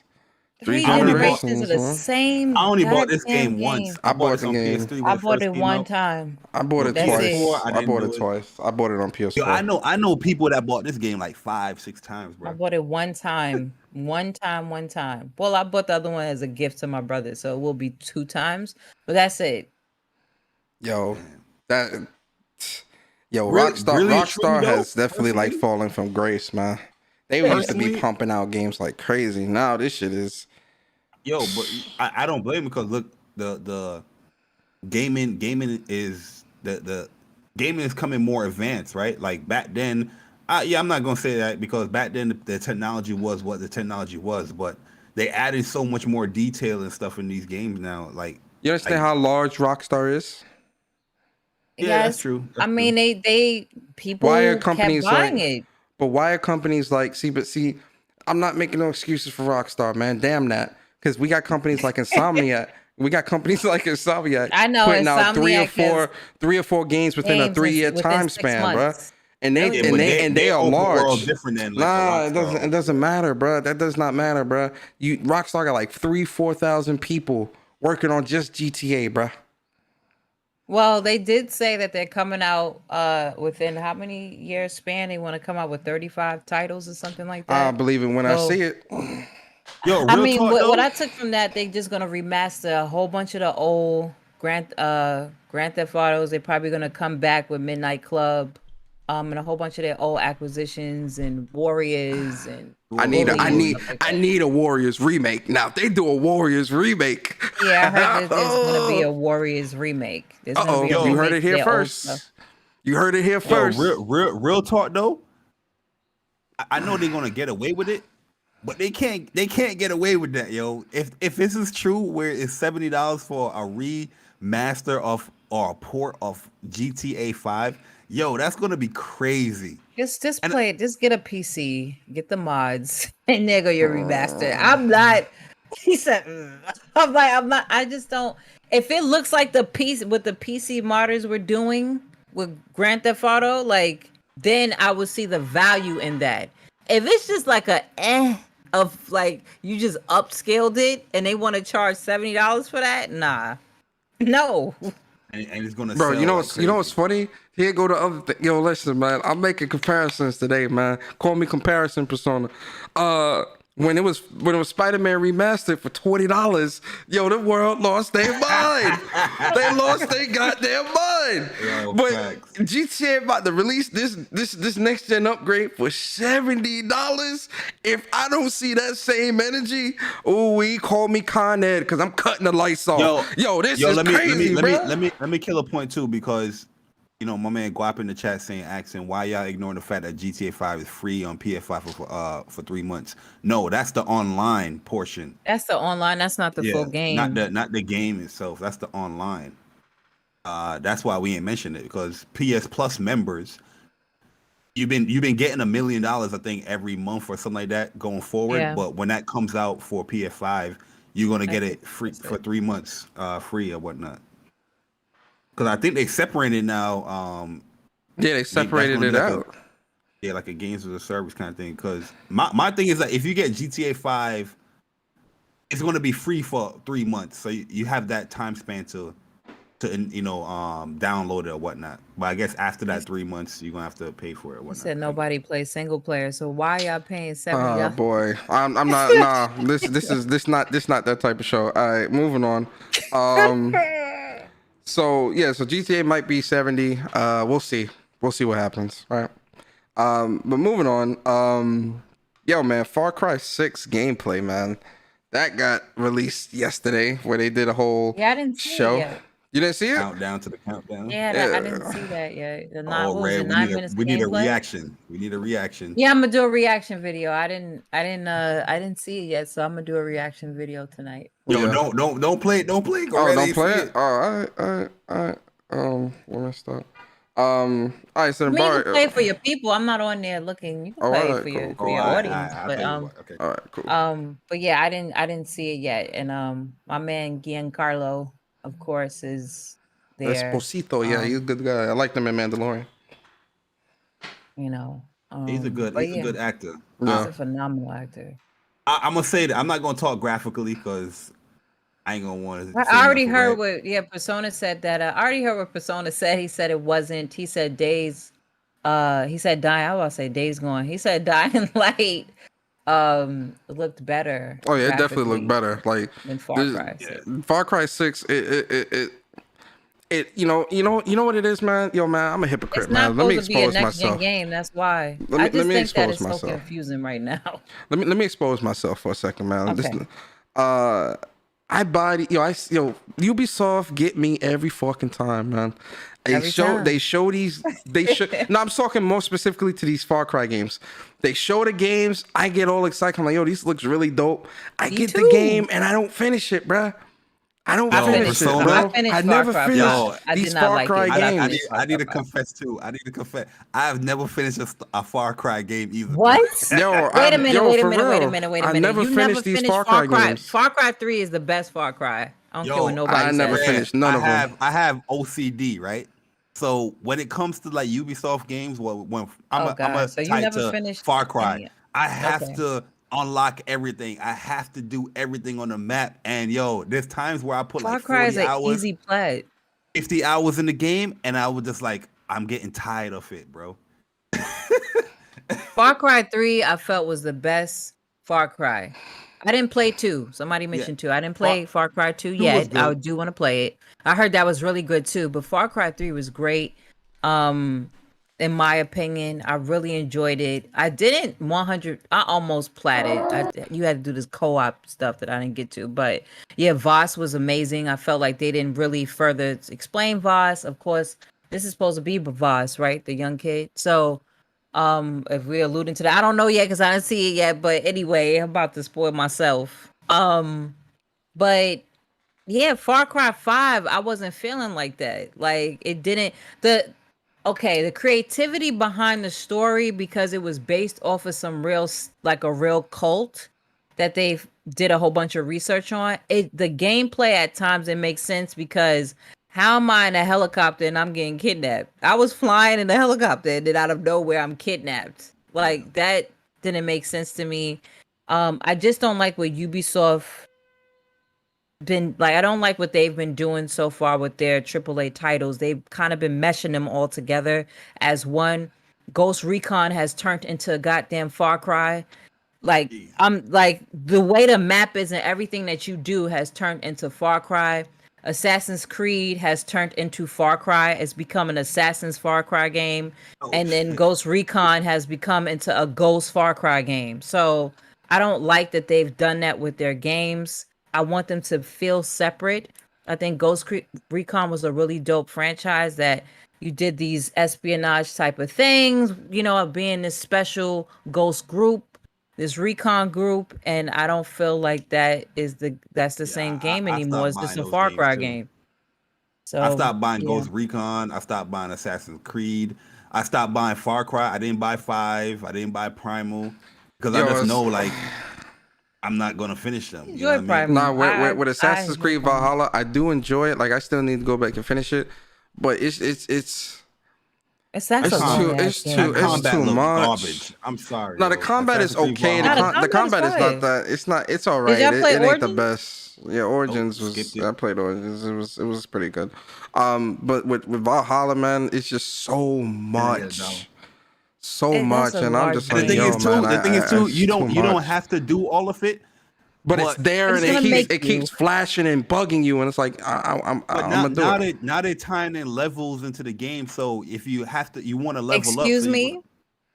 What do you mean? What happened? Because I didn't get to Valhalla because I'm like, it's too long, and I have other games that I gotta finish and start.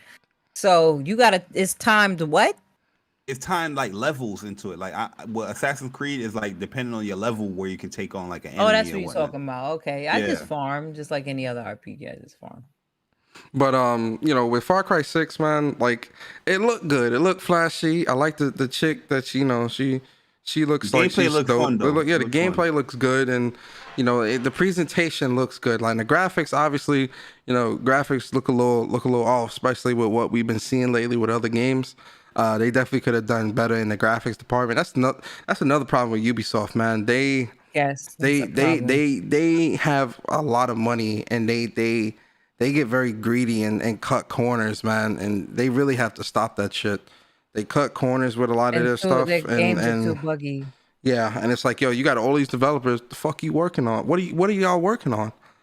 I Yo, is understand it's an this open world game, so bugs is gonna be there because it's open Nah, world. nah, I'm But not. Nah, I'm not there's going to just too accept many. that. Not when you look at games like Ghost of Tsushima You're and right. other No, stuff you're like that. absolutely Nah, right. It's just that nah. they put the problem with Ubisoft games. They put too many assets into the open world until it becomes too buggy. That like you don't need a whole bunch of assets into this open world that is going to make it buggy. So, Yeah, but yeah, go like games like Ghost of Tsushima, they knew how to control certain things properly. I'm talking all this shit. I'm still going to pre-order the game, so and not finish it. So like the thing I is love. like I'm still gonna I wanna buy play it. That's the thing. Like review I it. want to play it because it looks fun, but I know I'm gonna get to that point where it's just gonna It's be like like, Just Cause. Look at Just Cause. Like yeah, yeah, you still going. It's a fun game, but it gets kind of crazy. Like the gameplay is always fun, and sometimes they might throw in an interesting story, yeah, but yeah. But yeah, like they fun. throw too much. But I'm gonna buy it. Are y'all gonna buy this Far Cry 6? You picking it up? then I'm gonna pick you it up, or gotta. if I get a review copy, like It if I depends when don't, Horizon come I'll out. still get it. Yo, it definitely Hold depends when Horizon come out. Cause Do y'all think Horizon is coming out this year? we that's part of the news. Okay, I'm We got a sorry. whole segment. My bad. We gonna trust. I'm We all gonna jumping. salivate. We all gonna be basking in the glory of what is Horizon. But yo, so that's Far Cry 6, guys. Y'all picking it up in the chat? Let us know. I'm picking it up, man. I have a Yeah, I'm problem. picking it up. I have a problem. I'm picking it up. Uh, I have a problem. But yeah, At man, that's least you Far Cry real with 6. Yeah. Yeah, listen, a lot of people wanted to, this is not the podcast for that. My fault. Okay. All right. Let's move on, right? So let's talk about this. Let's go down JRPG lane because ooh wee, the news this week has been good for my JRPG boys and girls out there. And a game that I'm very excited about that got announced this week is, yes, say it with me, ladies and gentlemen, Dragon Quest XII. Dragon Quest XII. Ooh-wee. I was looking and I was like, hey, what? That is definitely The Flames of Fate. the Flames of Fate, man. Oh man, come on. Y'all gonna get me again. See the cops. See the I'm not cops. gonna say nothing yet. Cops coming after me, man, because they know I don't like. Excuse me, it's the wrong podcast. Wow. But so yeah, Dragon Quest XII: The Flames of Fate got announced this week, and they didn't really show like a trailer. It's kind of just like a teaser of kind of letting us know that this is in development.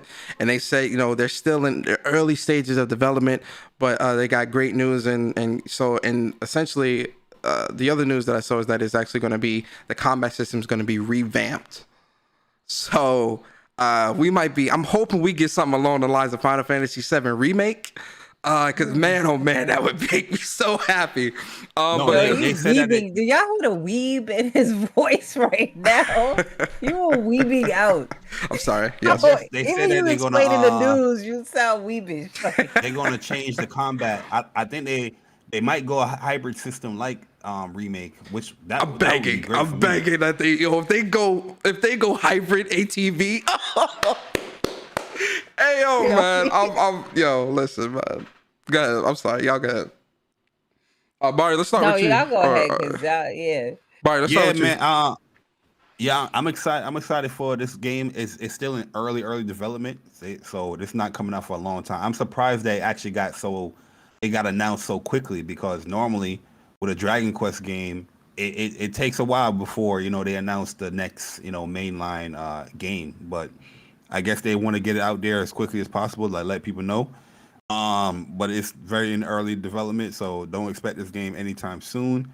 Also, they're going for a more mature theme here because this is the first kind of reveal or teaser that we got for Dragon Quest where it didn't have the main type music, the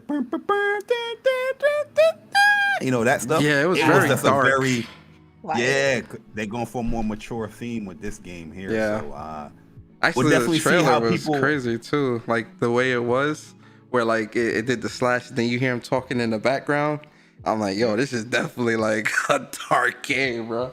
we'll definitely see how the reception is going to be. Hopefully they tease a little bit more at E3, because you're going to have those diehard purists of turn-based combat with with Dragon Quest, they're probably going to not like it because they saying that they're restructuring the combat for it. So Yep. we'll definitely see the reception for it. But I'm excited for it. Very. I know we're not going to get it anytime soon, so we're just going to see how it is. E3, hopefully E3 they can show a little bit more, but we'll see. Yeah. Red, what's your thoughts on this? I never played Dragon Quest. That's why I said y'all gonna get me. I never played a Dragon Quest game. So, none of them? None of them. Oh, I've never played. Like, I've played a Final Fantasy game before, but like I've never played a Dragon Quest game. I'm interested in it. Mm-hmm. So since I never played a Dragon Quest game and other people may have not, what is the first game I should play? Start at 11 in the series. Just buy 11S. Yeah, just buy 11S because 11S they actually touch on. No, you can start at 11S because 11S touches on the origins of the first warrior that was fighting off the enemies and shit. So you can kind of. That's a joint that came out in 2017. Yeah. And that's Okay. a really Dragon Quest 11 is a really get 11S because 11S has like the orchestra music and all that stuff. So I would say get 11S, and 11S is on sale right now, I think for $20. So definitely pick that. Yeah, I would say recommend picking that up. 11 is a really good game. Like the turn-based combat is really great. A lot of different moves to choose from.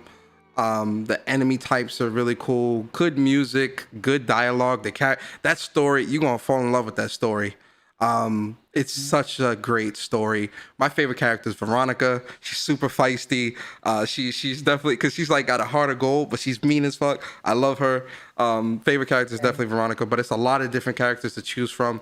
They all serve their own role, and the way the story plays out with the hero and his origins and the different characters and stuff like that. Really, really, really good. I definitely highly recommend it. Right. That's dope. Oh yeah, 11 is good to start out with. Personally, I mean, me personally, I'll tell you go with 8. 8 is one of my the beloved ones for Dragon Quest. 8. But 11 is great as well. So yeah. But to stay on oh god, my fault, Bar. You can't go wrong with either one, to be honest with you. They pretty much all the same. Yeah. Just different, time periods or characters. Pretty much. But to stay in the realm of Dragon Quest, another announcement that came out as well was Dragon Quest III HD 2D remake. This also got announced, and I'm really excited at this because I never played Dragon Quest III, so I'm definitely really excited. This is gonna be the first time it's in North America. Yeah, so I'm excited. Oh, it wasn't localized. No. Okay. Plus, Octopath really reopened the door because they're making it in that same like style, like Octopath Traveler. Yeah, and I'm like, oh my god, this looks fire, beautiful. I'm looking at it now, it looks beautiful. Yeah. So this is Probably day one. Engine. Yeah, definitely. I think it's funny too because I think we're actually going to start seeing more. I think Square is actually going to start delving into their bag of old school games like this. Because that Octopath engine that Tokyo JRPG made, it really can fit a lot of those old school games like this. They can just throw that in there and just build it up, and it's just going to be amazing. So, I'm really, really looking forward to this, and it looks amazing. What's y'all thoughts, Red? What you think? You picking this up? Yeah, I'm picking it up. Like I said, there's certain games that in the JRPG genre that I wanted to get back into. I haven't really been into JRPGs in a minute. So I've been mostly on the westernized type RPGs, and I want to get back into JRPGs because I'm an anime fan, and a lot of the stories kind of have that type of anime is I'm an anime fan too. Type of stuff. So yeah, I definitely want to pick it up. Dragon Quest has always looked interesting. So like right now I'm playing Blue Dragon on Xbox because I was like I always wanted to play this game, so I want to get back into like that genre again. So I'll definitely pick it up. Bari, how you feeling about this? The day one cop. I mean, I ain't played that Dragon Quest story. I heard it was really good from according to the people over there in the East. They loving it. When this news broke, a lot of people was going crazy for this. I'm gonna call it a remake of Dragon Quest 3. Hopefully now they do like 5 because 5 was a great one. That's my first one. Hopefully they do 8 again. That would be a dope as well. And hopefully they do a console version of 9. 'Cause 9 that was on Nintendo. That was on DS with 9. I remember when I caught that on 9. But yeah, I think they're going to remake. yeah, that's what I'm saying. Like this is good news that we're so. seeing this. So most likely we'll probably get like more of these from the older Dragon Quest games. So Yeah. Oh, this came out in I'm excited. 88. Yeah, 1988, man. I wasn't even alive back then, man. My mom was in college. All right. you a young boy, man. You a youngin'. I was 1. So moving on. Let's talk about this. Let's talk about. You really want to move on to like, let's go. Moving on, man. It take it long to move on too. I'm about to be 30. Moving on. So Last of Us. Let's talk about this Last of Us, man. So Last of Us, we know that is gonna. Warrior. Oh no, you good. So Last of Us, the show, the Last of Us show, they got their Marlene. I think her name was Marlene. Man, I'm about to expose myself. Hold up. Yeah, Marlene, right? The leader of Firefly. Yeah, the leader of Firefly, Marlene. There we go. Yeah, so Yes. the actual mocap voice actress, the one that voiced Marlene in The Last of Us 1, she is going to be reprising her role in the Last of Us HBO series. So that's pretty cool. That's actually really dope. How you guys feel about that? I love it. For all those who don't know, her name is Marley Dandridge. If you ever seen the TV show Greenleaf, she plays Grace Greenleaf. If you ever played Half-Life, she plays Alex.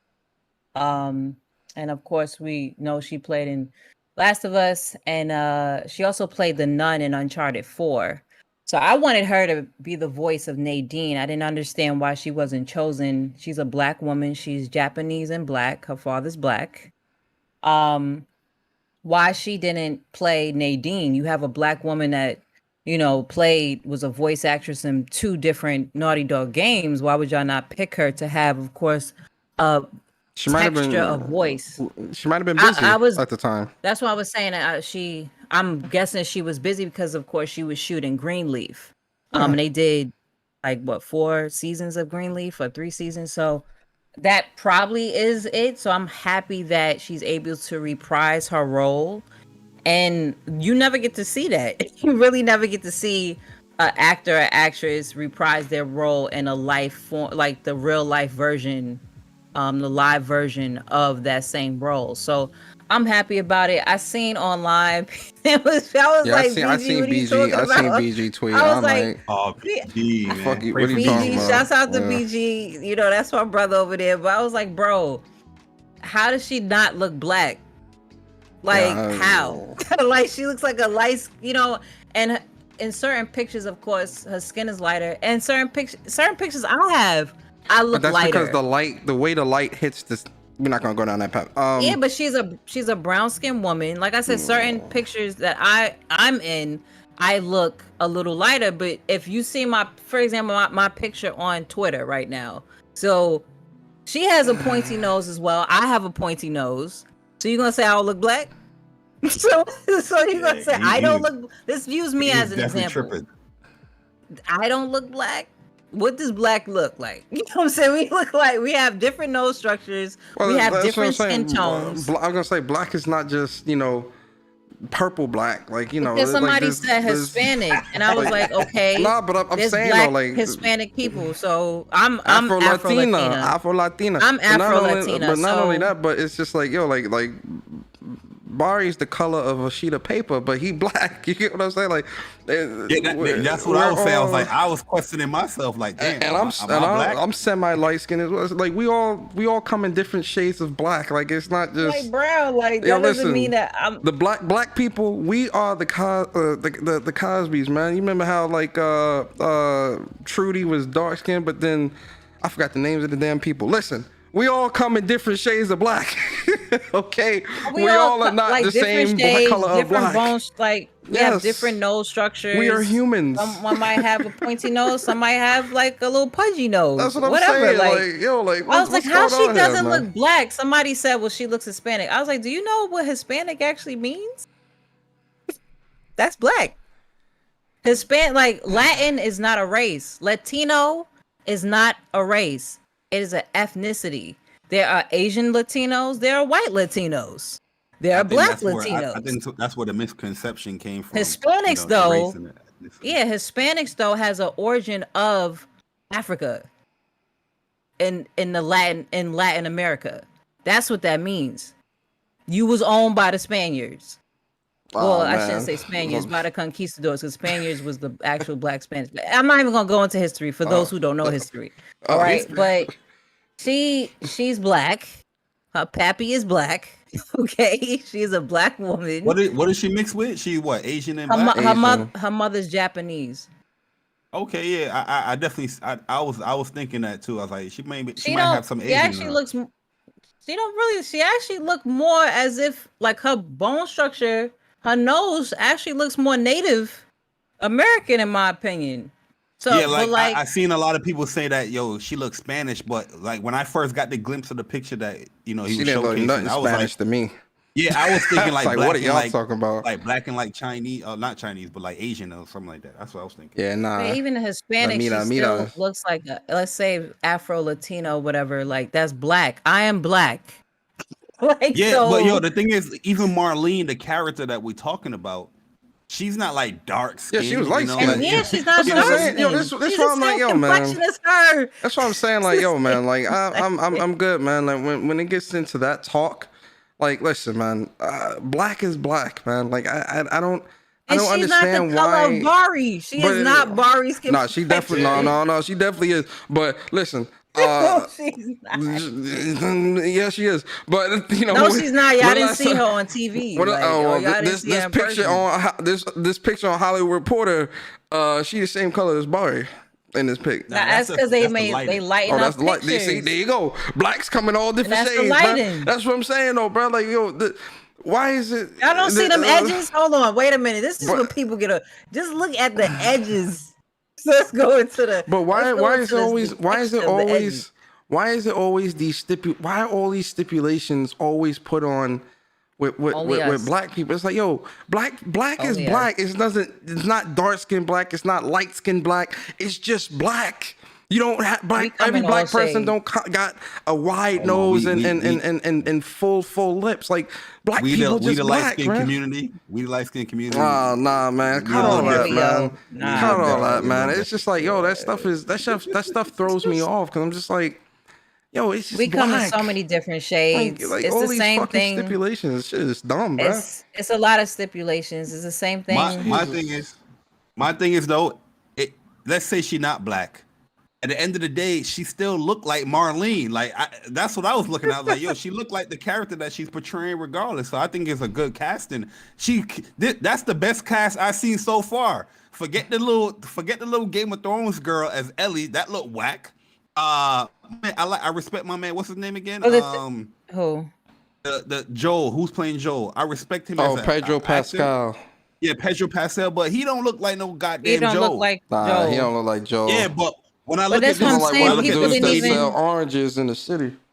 Yeah, when I look at this lady, she looked like Marlene, in my opinion. Like she looked like this is a good casting.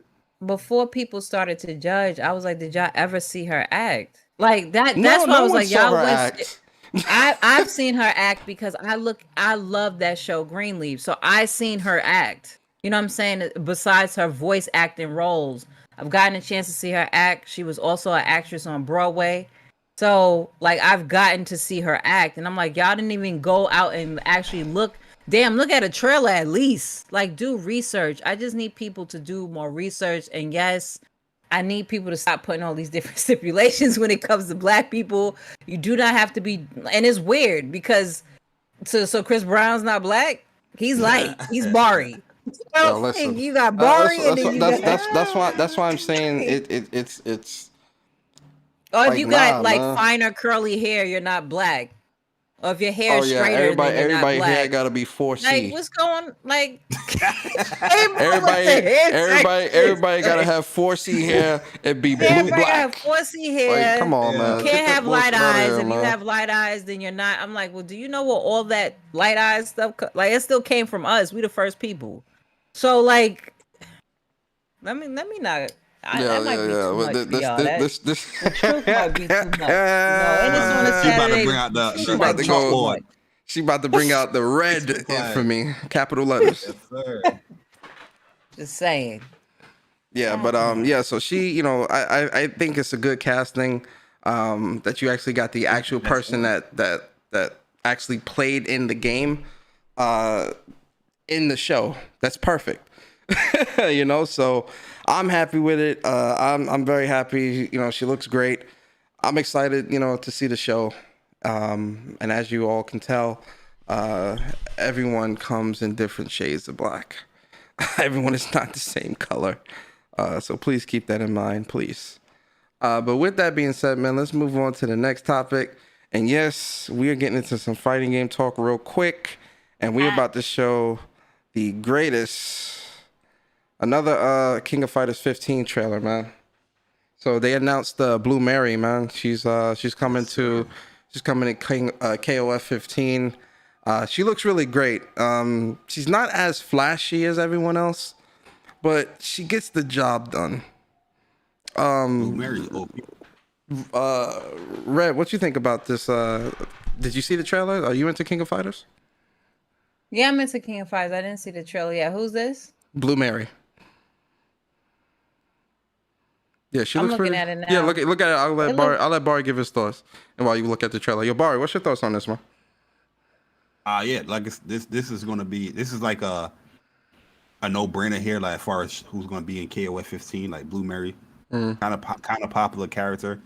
Like one thing I noticed with this character here is that they basically didn't give her any new animations or new moves here. Everything is basically the same, but I don't think nobody's gonna complain. Nobody's gonna complain about it because she's pretty good character. She got good throw mix in there.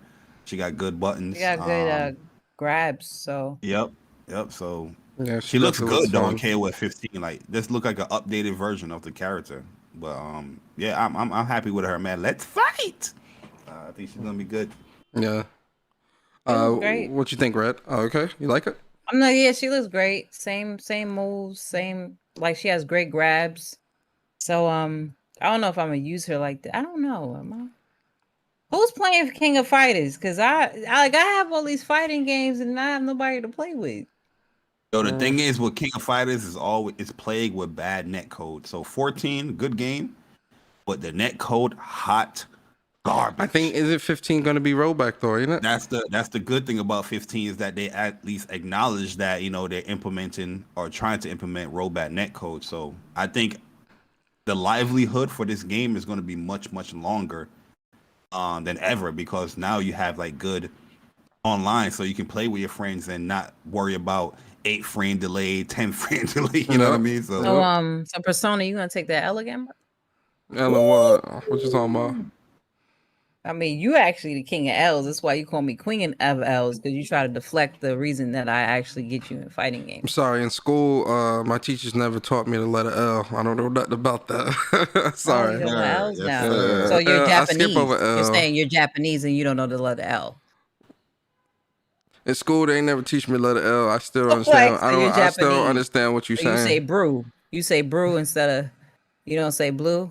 Yeah. Because in Japan, they don't really Yeah, I say know. blue. Yeah, You say I black say brew. instead of black. Yeah, I say So, back. okay. I say back. So say brack. You better say brack people. I say You better back. say brack I people. say my man Batbeard in the chat. Back. When I don't say I love you to people, I say I love you. You understand? Okay, so you're it ain't I love Persona juice. is from it's Japan. I love juice. He's from Japan or Korea. Yep. He does L is not in his vocabulary. Yep, He but, says you know. So it's not PlayStation. What is it? PlayStation. It's PlayStation. PlayStation. You gonna say PlayStation? Yes, That's yes, gonna ma'am. be bad for the Yes, PlayStation ma'am. community because they're gonna say that you Yes, pay ma'am. so much for everything. Okay. Yes, ma'am. Yes, ma'am. All Listen, I'll be glad to give you So spells. he's an X-bot. Got you. I see. It's like you just spat in my face and disrespect my mother. Yo, I'll be honest. The only S-bots game out here. Red gave me like a L like that is Nitro Plus Blasters. Y'all remember I was playing Red in that game? I don't know. Red was cheap Def probably. Oop. Yo, Ghostface is Def Oop. Def Oop, not Def Loop. Def Oop. That loop. The only game that I would say Persona I gave had red got L's me in a lot of games. See, No, this the you problem. see, Yo, ladies and gentlemen, this is the problem. This is the problem with this is the problem. Kombat. This is the problem with gamers. Injustice. This is the problem with gamers. Oh, you know what, Red? Wait. I want you to fight. I want you to fight somebody in Mortal Kombat. Because I had killed you in Mortal Kombat. Who? Oh man, that's a story for another time. Yo, that would be quality content. Just the guy said he would bop anybody. He bop anybody in Mortal Kombat. Yeah, you should fight just the guy in Mortal Kombat. He probably would. He probably would work, twerk, and Mercury. See, this is the thing, man. Ladies and I gentlemen, know I beat. See, this is the thing. Let me explain. Let me explain to y'all something. See, Red is delusional. She can't accept. So she can't acknowledge. She can't acknowledge or accept the fact that call me an Xbox. I've given her L. I have given her L's throughout the years. No, you have not. Ever since like 2015, footage, bro. I've been giving Red L's for years, and she can't acknowledge it.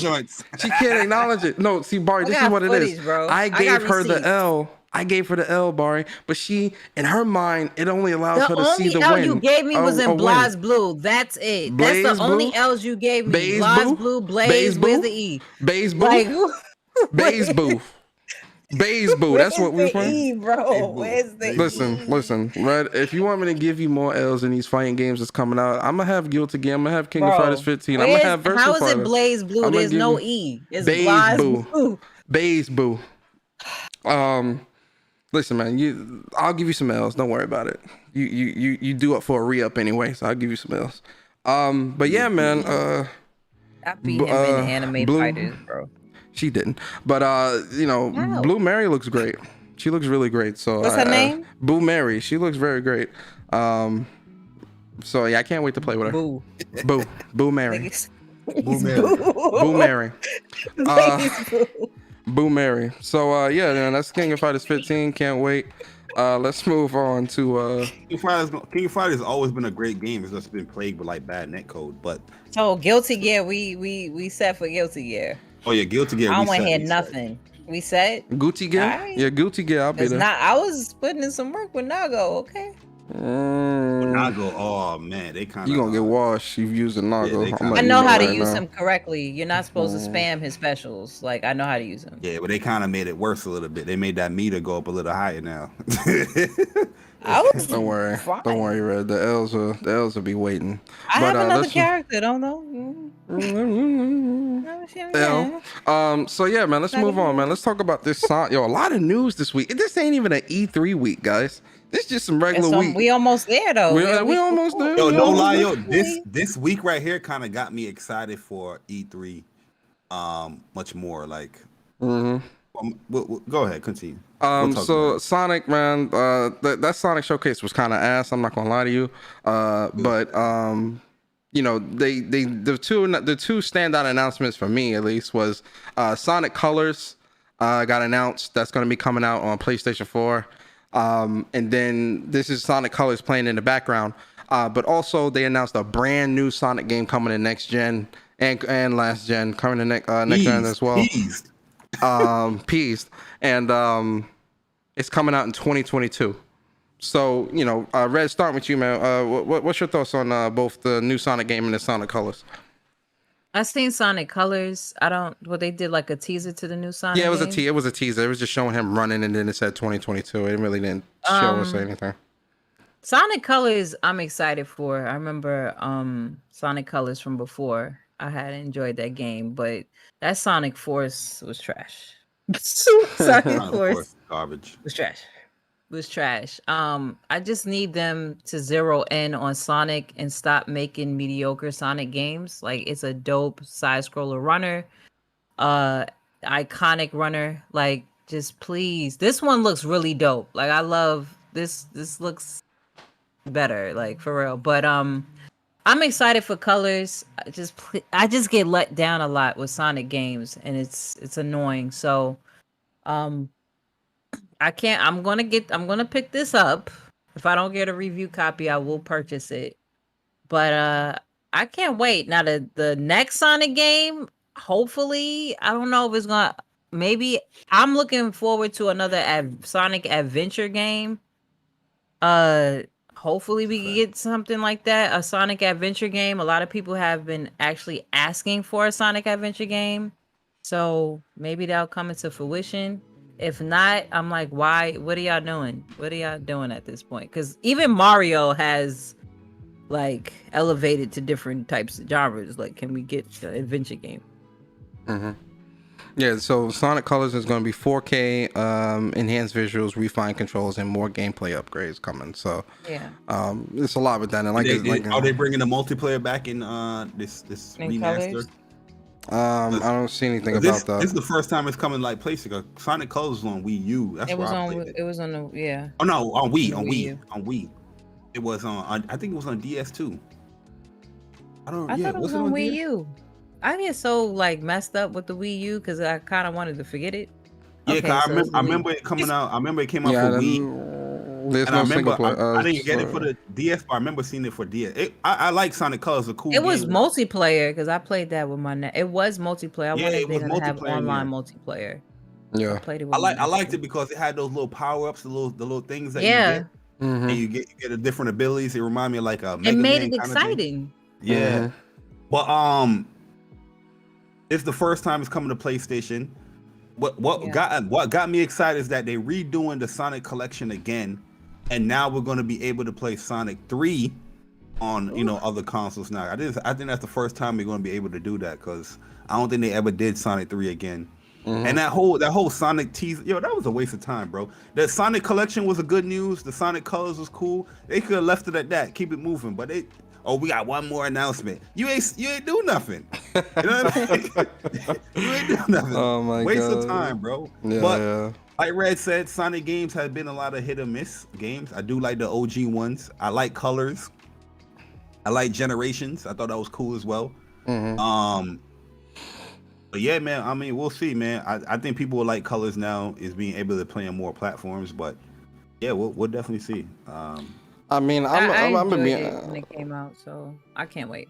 I'm gonna be honest, man. I fell out of love with Sonic a long time ago, man. I really haven't really I don't been blame you. into a Sonic game since like PlayStation 2 with You probably Sonic don't like the Hero. 3D ones. Sonic You probably don't Hero. like Well, the Sonic Heroes game I liked, and then the one where Sonic Death Sonic Heroes. That's like the last one I remember like really playing hardcore. No, I also played that Shadow game. I kind of like that one. The Shadow PS2. game. I PS2. played the hell out of that. Yeah, I too. played that did. Shadow game too, but I did. those are the last Sonic games that I really like played and put time into. I'm not really into Sonic anymore, man. Like it's kind of like with Mario, man. Even though like Mario, I'll still give Mario a chance and put some money into him. Sonic, I'm just not feeling it no more, man. I'm good. I'm no interest. Be honest. I didn't buy Sonic Forces, and I'm glad they gave it away for free because I wasn't picking that shit up.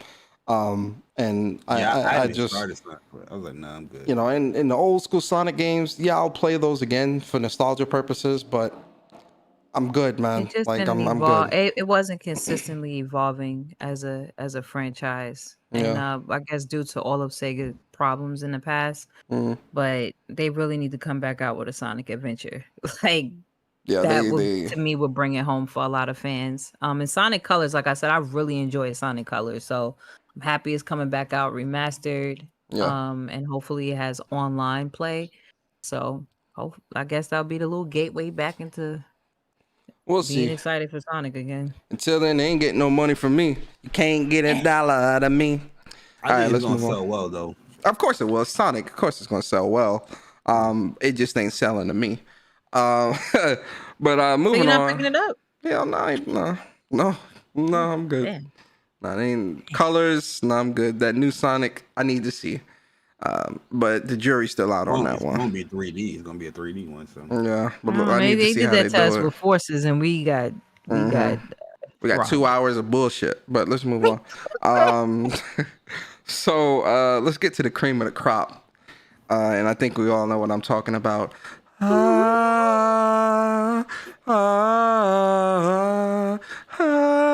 can't sing, but yeah, definitely I'm talking about the Horizon Horizon Forbidden West. Probably the greatest game that will ever come out as of right now.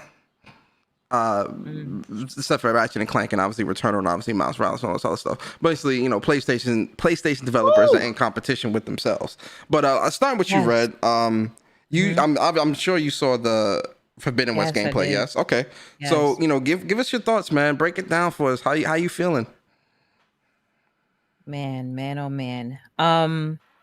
I love the consistency of, like, of course, seeing when we first got to see Forbidden West and it gave us that mixed gameplay and in-game assets and all other stuff. It really came to life with the, what was it, 14-minute gameplay that we got to see? Yeah. Joe, the other day, like, it looked like a moving movie. Like, it looked like it looks like you're playing a movie. And of course, we got the delusional fans like, all y'all have is just movies that y'all play. Okay. So, like, I'll take that then, because the quality is insane. And like you were saying, Sony is really out in competition with each other. I love how the talent that they acquire really look at other projects and be like, nah, we got to do better than them.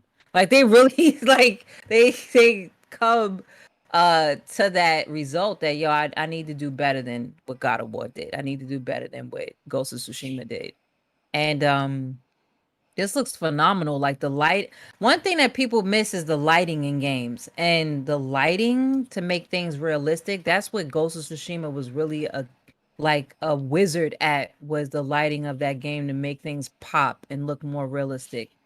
And it looked like a freaking movie. It looked like a movie that you're playing out.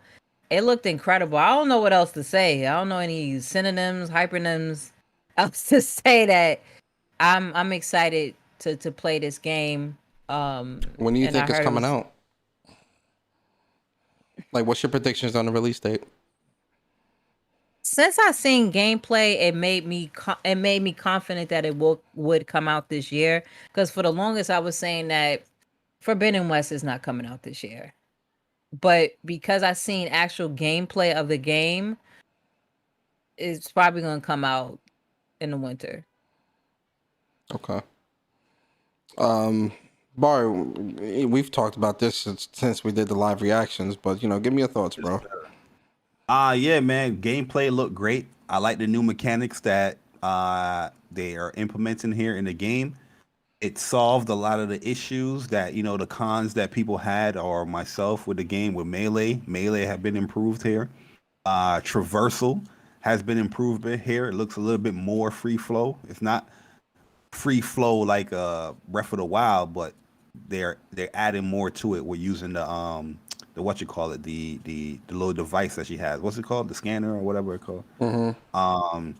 But yeah, man, yo, the game look amazing, man. The attention to detail, PlayStation, they just understand that stuff. Like, you know, attention to detail. When you crouch, it looks like you're crouching. When you're arching, you're doing your bow and arrow, you see the animation of her doing that. Her dive, it looks amazing. Like, the character model herself recognized that she has a bow and arrow in her hand, and she's diving appropriately with it. You know what I mean? Yeah, It just flows well. Yeah, man. I love that stuff when I watch that. Yo, and these, what they call again, the Strider things? Utah Raptors. But I'm talking about the name. The people that they give it control to 'em. you talking about weren't they called the Tanakh or something like that? No, the Claw Striders Oh, that the we're Claw. watching right now. The Raptors. Yeah, They call the Utah Claw Striders in the game. Raptors. Oh yeah, that's what Court was calling them in real life. That's what those dinosaurs were called. My fault. Okay, my fault. I know what Yeah, you're but talking about. I'm talking about the game name, the Yeah, the Claw game. Yeah, Striders. the Claw Like Striders. the Sorry. detail, when she pulled up right there, you saw the chainsaw on the bottom of the mouth and the detail, all the little moving pieces with the machine. Like, yo, that stuff is breathtaking, man. Like, yo, I was like, I was loving the gameplay, man. Then on the water, when she went into that stuff, it just looks beautiful, man. You're getting The a lot AI of, was really good in this game. yeah, like like Red. You know, a lot of people complain about PlayStation games and saying, "Oh, it's just movies," but those people are not playing the game because a lot of the PlayStation games people claim is movies. There's a lot of gameplay in them. You know what I mean? Like A there's a lot lot. I of mean, games. yeah, it looks cinematically crazy. So yes, it's going to look like a movie, but the mechanics of the Exactly. games look crazy as well. And even when it goes into cutscenes, that's one thing that Uncharted 4 to me solidified and made me confident going forward, period, with any other Yo, PlayStation exclusive, was that it goes into the gameplay. Like, if there's no, you know how when you're playing a game, and like Hip Hop and I were arguing over this. Like, he wanted to say Gears 5 did that too, and I was like, no. If you look at how the cutscene in Gears 5 and then when it cuts back into gameplay, you look at the same graphics of the actual character, it's night and day. It's like Yeah, it's night like and the day. It doesn't cutoff. The seem cutoff. there's a pure graphical cutoff compared to like an Uncharted 2, Uncharted 4. There is no graphical cutoff like Yeah. yo, that. can we It, And it this wouldn't right here seem, too. you don't even know. I'm gonna play it back real One thing, quick Persona, because like, yo, she makes a good point there because you remember when we was doing a live reaction and we watching the first little scene where she's talking to the dude that's drinking the water, and then we was like, oh, this is gameplay. Like we acting That's shot like this is gameplay. gameplay. Like she's in this. It's not the cutscene still. She's It's actually not in a gameplay. cutscene. You know what I They mean? do something that's an end game. It's an end game cutscene, but it's not. I wouldn't even really call it a cutscene anymore because it just goes into a scene where you're not controlling the person, but it's actually those same assets. Compared to other games, it's an actual different asset. Then it cuts back into gameplay asset. this What these studios are doing, they're not doing that. They're doing something totally different to make it seamlessly play through. yo this game is this game is yo this underwater scene. Yo, yo man. That don't look Yo, crazy. listen, man. watching it again. I'm It stopping. just I'm looks stopping right I here, crazy. think yo, this for a is the second. one I'm time we stopping can it right here, actually man. talk about a water level. Yo, Like, yo, I'm. Can because I feel can I like water fanboy for a levels are not second? done correctly. Can I fanboy for a Go second? ahead, Is that sir. allowed, Go ahead, sir. ma'am? Go ahead, Bari, sir. can I fanboy? Yes, you can. You can absolutely fanboy and make sure you do it properly and correctly. Why don't y'all got a why don't y'all got a PlayStation?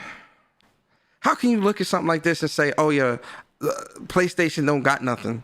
Or how can you look at this and say PlayStation PlayStation needs to do better or PlayStation needs more? Are you stupid?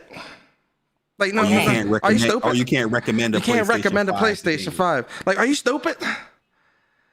Like, looking at this, I don't get it at this watched point. I've watched this trailer like at least 10 times on my 4K TV. Yo, PlayStation games, yo, and hear me out, guys. Hear me out. And Bari and Red, let me know if y'all agree with this to some degree, right? I'm not saying every other developer outside of PlayStation doesn't bring excitement to me with their games, right?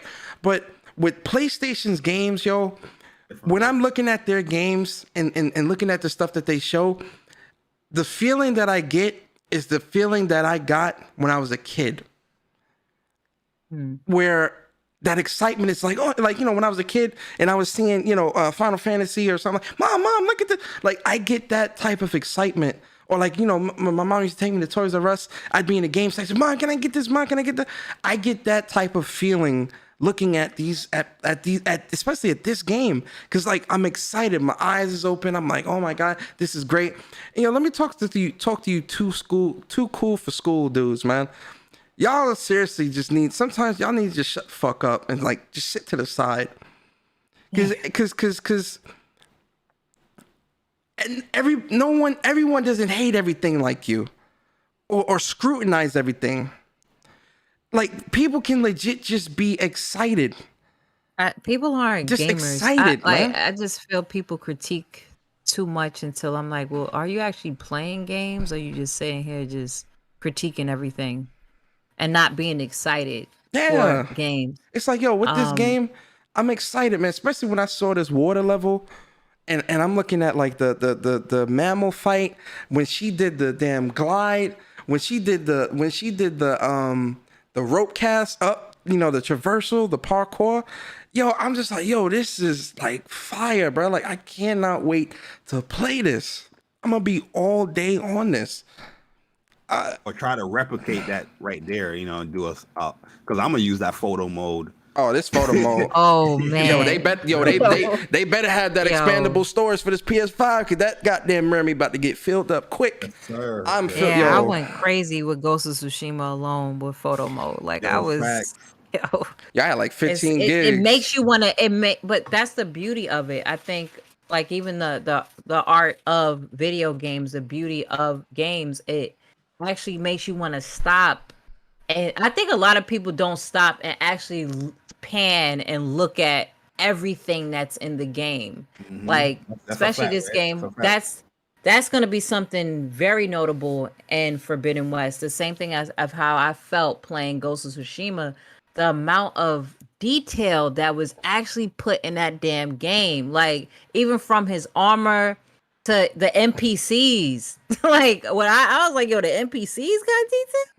Like, it made me want to stop and actually take photos. I love old samurai movies, so I was like, yo, it was just so much to explore and look at. Same thing when I was playing Miles Morales. It made me want to stop and like take a picture, because his suit was just looking crazy. Mm-hmm. And how the close detail of his suit, if he had his goggles on, the reflection of the other asset and the cutscene was shown. I was like, yo, I don't think a lot of people pay attention to the amount of detail these developers are putting in their games. Yep. And just like what Persona was saying, it's not like other developers are not doing that same thing. But I'm going to attest that the studios that is under the Sony umbrella right now are setting a far high bar to quality, and a lot of developers have said it. Like, they inspire a lot of developers to actually do better. And there's nothing wrong with that. It's just like, for example, in sports, you got that one team that's whipping everybody's ass is going to inspire you to want to get the chip the next year. And I just want that, like, competition is always key. It's going to make you want to be greater than who's being great right now. And I feel like a lot of Sony studios is doing that. They have the space to expand on their creativity and what they actually want to uphold as quality. And I don't see a problem with that. Well, not only that, but when PlayStation does like gameplay reviews and stuff like this, the world stops, man. The entire industry is looking, because PlayStation continuously is putting the industry on notice that you need to step up. You need to step up. This can be done on our console. You're just lazy. This can be done. Yeah. You're just lazy. You don't want to do it. You don't want to put in the work. Whose fault is that? So when PlayStation says, yes, you need to pay me to get a hold of my fan base, it's because I worked to build this up. Look at the games that I've been putting out to get this fan base over here. I worked to build this up. You gonna pay me? Look at the quality, bro. And when it comes to the games, that PlayStation is putting out, it is the bar, and then above it, it is the bar. It's not cheap. No, it's not cheap. No, you think something like this? I hate to make this comparison. I'm sorry to cut you off. I'm not sure. Sorry. I hate to make this comparison because this is a PlayStation Central podcast. But you know what? Screw it. You think something like this should be in PS Now or in Game Pass day and date? Stop playing, bruh. Stop playing. No. This is a different level. You gonna pay that $70, and you gonna put a smile on your face when you do it. If you don't want to pay the $70, you don't play the game. Something that's putting quality like this. Somebody that's putting this much time, effort, and quality and creativity into this. Do you think this is going to be $70? Yes, of course. Of course. I do. Even though the reason why I'm saying that, even though there's a PS4 version. Yes, the PS4 version will be 60 with a free upgrade, and PS5 version will be 70. See, that's the thing too. A lot of people don't understand, and the reason why I ask that because a lot of people don't understand the technology is totally different from what Xbox was doing with their so-called smart delivery compared to what PlayStation is doing with their games.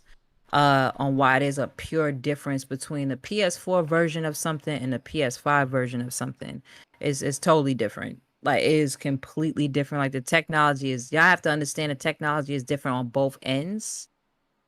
When it comes to what's next gen and what is, of course, previous gen of the same version of the game. But the one thing I was about to say is that's why I was excited that Microsoft took the time to actually acquire Ninja Theory, because Ninja Theory is one of those studios that if they get the budget, they can do some phenomenal stuff, because they was doing stuff with goddamn cardboard and all kind of crazy stuff for Hellblade. And that game was remarkable. Like that was a great game. Like period. I love Hellblade. I'm excited for Hellblade 2. I hope they do not set this game back in a way of like, damn, they did this with this. Now they have a budget. They should be doing it should be on PlayStation level on what they're able to do. Y'all have the time to do it. So like I said, I'm excited for next month with E3. But Sony Studios have really set the bar and higher, like you said, on what to achieve when it comes to gameplay and graphics at the same time. Because everything can be beautiful, but the gameplay has to be on point and everything graphical and the way the game actually runs and feels. I think people miss the mark on how game actually feels too, to make it a successful title. Not only that, but like, let's look at this mammal. What's it called? The Tanakata? I forget what it's called. Traumatus. Yeah. Yo, I'm just like, I'm rewatching it now. And I'm just looking at how his body is like set up, and like all the stuff that's going on his body. Do you understand how much effort went into? You understand how much effort went into creating just this mammal, like this Traumatar, whatever. And people forget how many devs work on one asset of a game. Like also, like okay, I created that boss. I did X, Y, and Z. Like there's specialists on different things in one game alone with development. Yo, this shit is fire, bro. But yeah, I think like I said this earlier this week. I think Horizon Forbidden West is gonna be coming out. We're talking about like the detail and the graphics, but there's another layer to it as well, because now we're getting the detail, we're getting the gameplay, we're getting the graphics.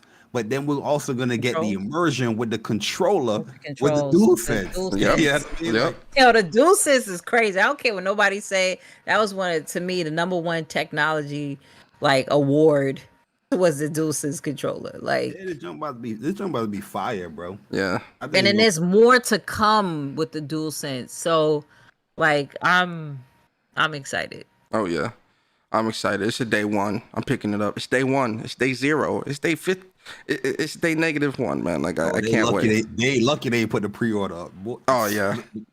What? That collector's edition and that digital deluxe getting double dipped real quick.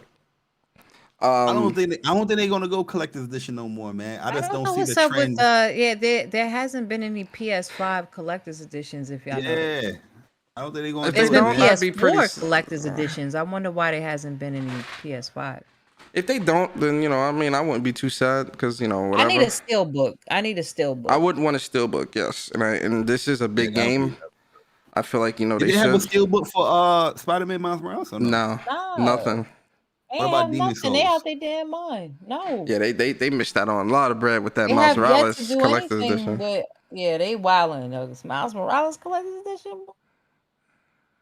Yeah, I don't know what they're doing. They need to come out with these plates for PS5, like all of that. That's why I was like, I think manufacturing is still a little messed up. That's why, because of the pandemic. We still are technically still in the pandemic. Like we haven't really gotten over the final hills yet with that. So I think that's what's really messing up.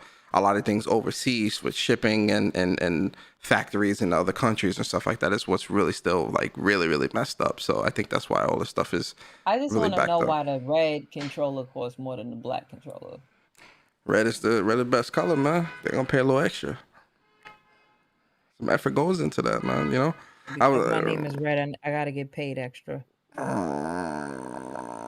Yo, that's what I'm waiting for too. I'm waiting for the official PlayStation plates. I don't want no third party Amazon people be sending me links, but you can get it. No, I don't want that. I want the PlayStation You get it? official plates. Yeah, you get one of them shits. official You buy plate. one of them fly by night shits, and they be missing one of the hooks for the damn plate. And I'm Yeah, like, nah, man, this shit trash. And they look whack. They look whack as hell. That's like They buying look like really cheap. a phone case that is like you go for the cheap one instead of you go for the $30 one. And Yeah. you put that cheap $10 one on there. You're like, oh, that thing phone all cheap. bulky and ugly. You scared to drop your phone in that $5 auto box. You feel me? Yeah, man. I'm waiting on PlayStation because I know PlayStation's gonna put out like graphical plates, like like God of War plates or something like that. Like it's I so need a much Miles money. Morales. It's so much money to be made in that department because both sides of the plates can be removed. You know how much And money don't you have can to- make putting You don't out. have to have so many SKUs of a PS5. Yeah, man. You know how much money can be made to be putting out a plate, like one of those specialized like Spider-Man plates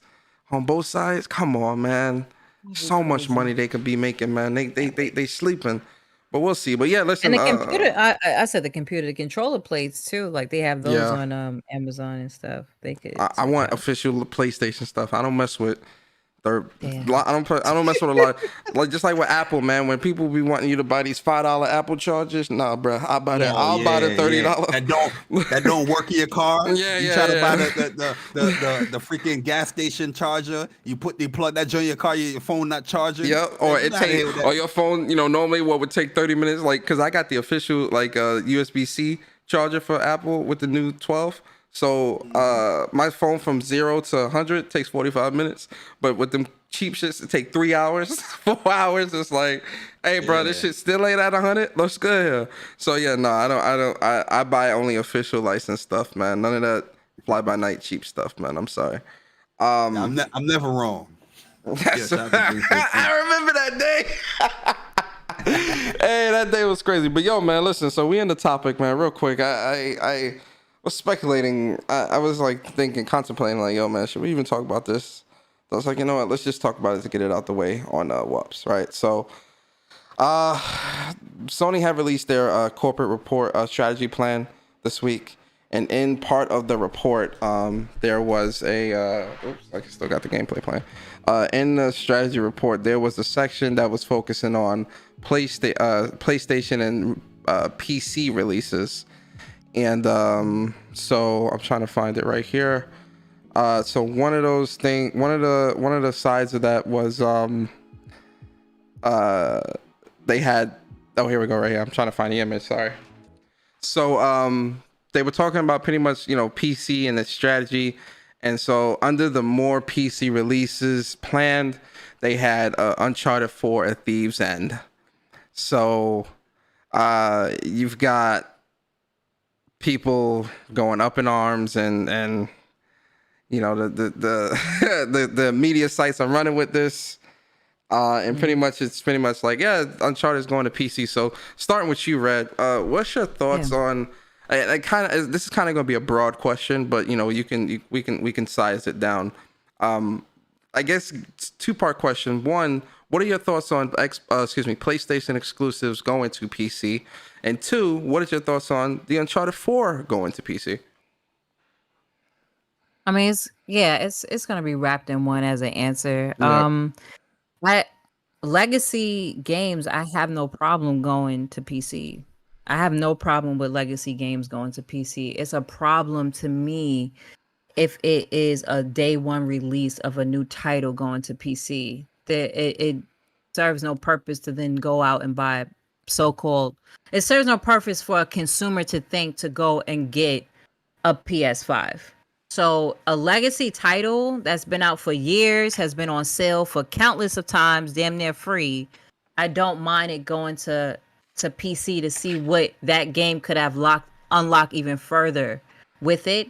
Now, and for PC people to get a chance to play it, and like someone has said a long time ago, a lot of these games that, let's say, if a PC person does not have a PlayStation 5 yet or never owned a PS4, it then can gravitate them to want to even go and actually purchase a PS5. So I have no problem, to me personally, with a legacy title going to PC. Like I've seen Days Gone on PC and I've seen it on PS5. It's a little step up than PS5 with the graphics, but what PS5 and the other, like, just the new generation in total, what they're doing as far as like the load times being lower, the way it's night and day. You see from PS5 and the PS4 version of Days Gone and some of the other titles, like even Ghost of Tsushima is night and day. Now it looked like the E3 version of Ghost of Tsushima that we seen is on a PS5. So just to answer your question directly, I don't have a problem with legacy titles going to PC.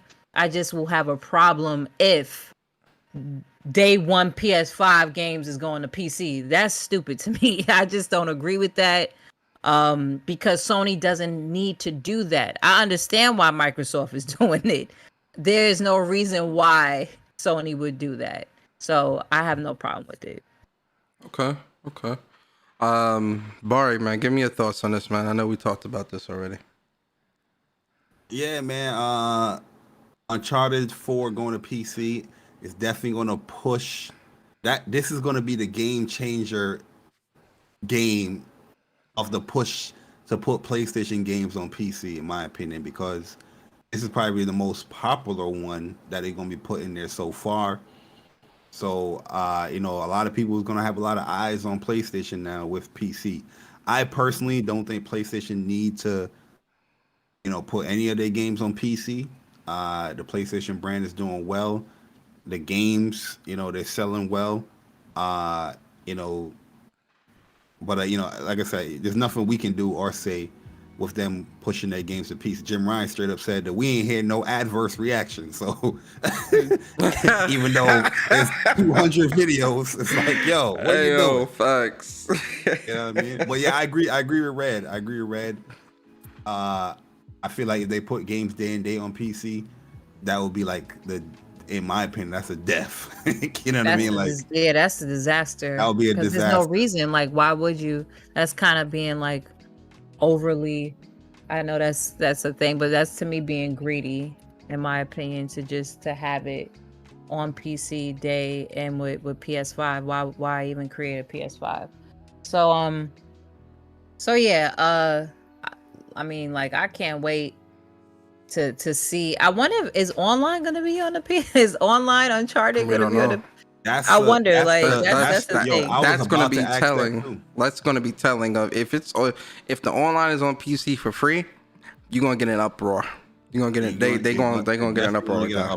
Yeah, there's gonna be an uproar. And the thing is, they can't do the online and not be. It cannot be for free.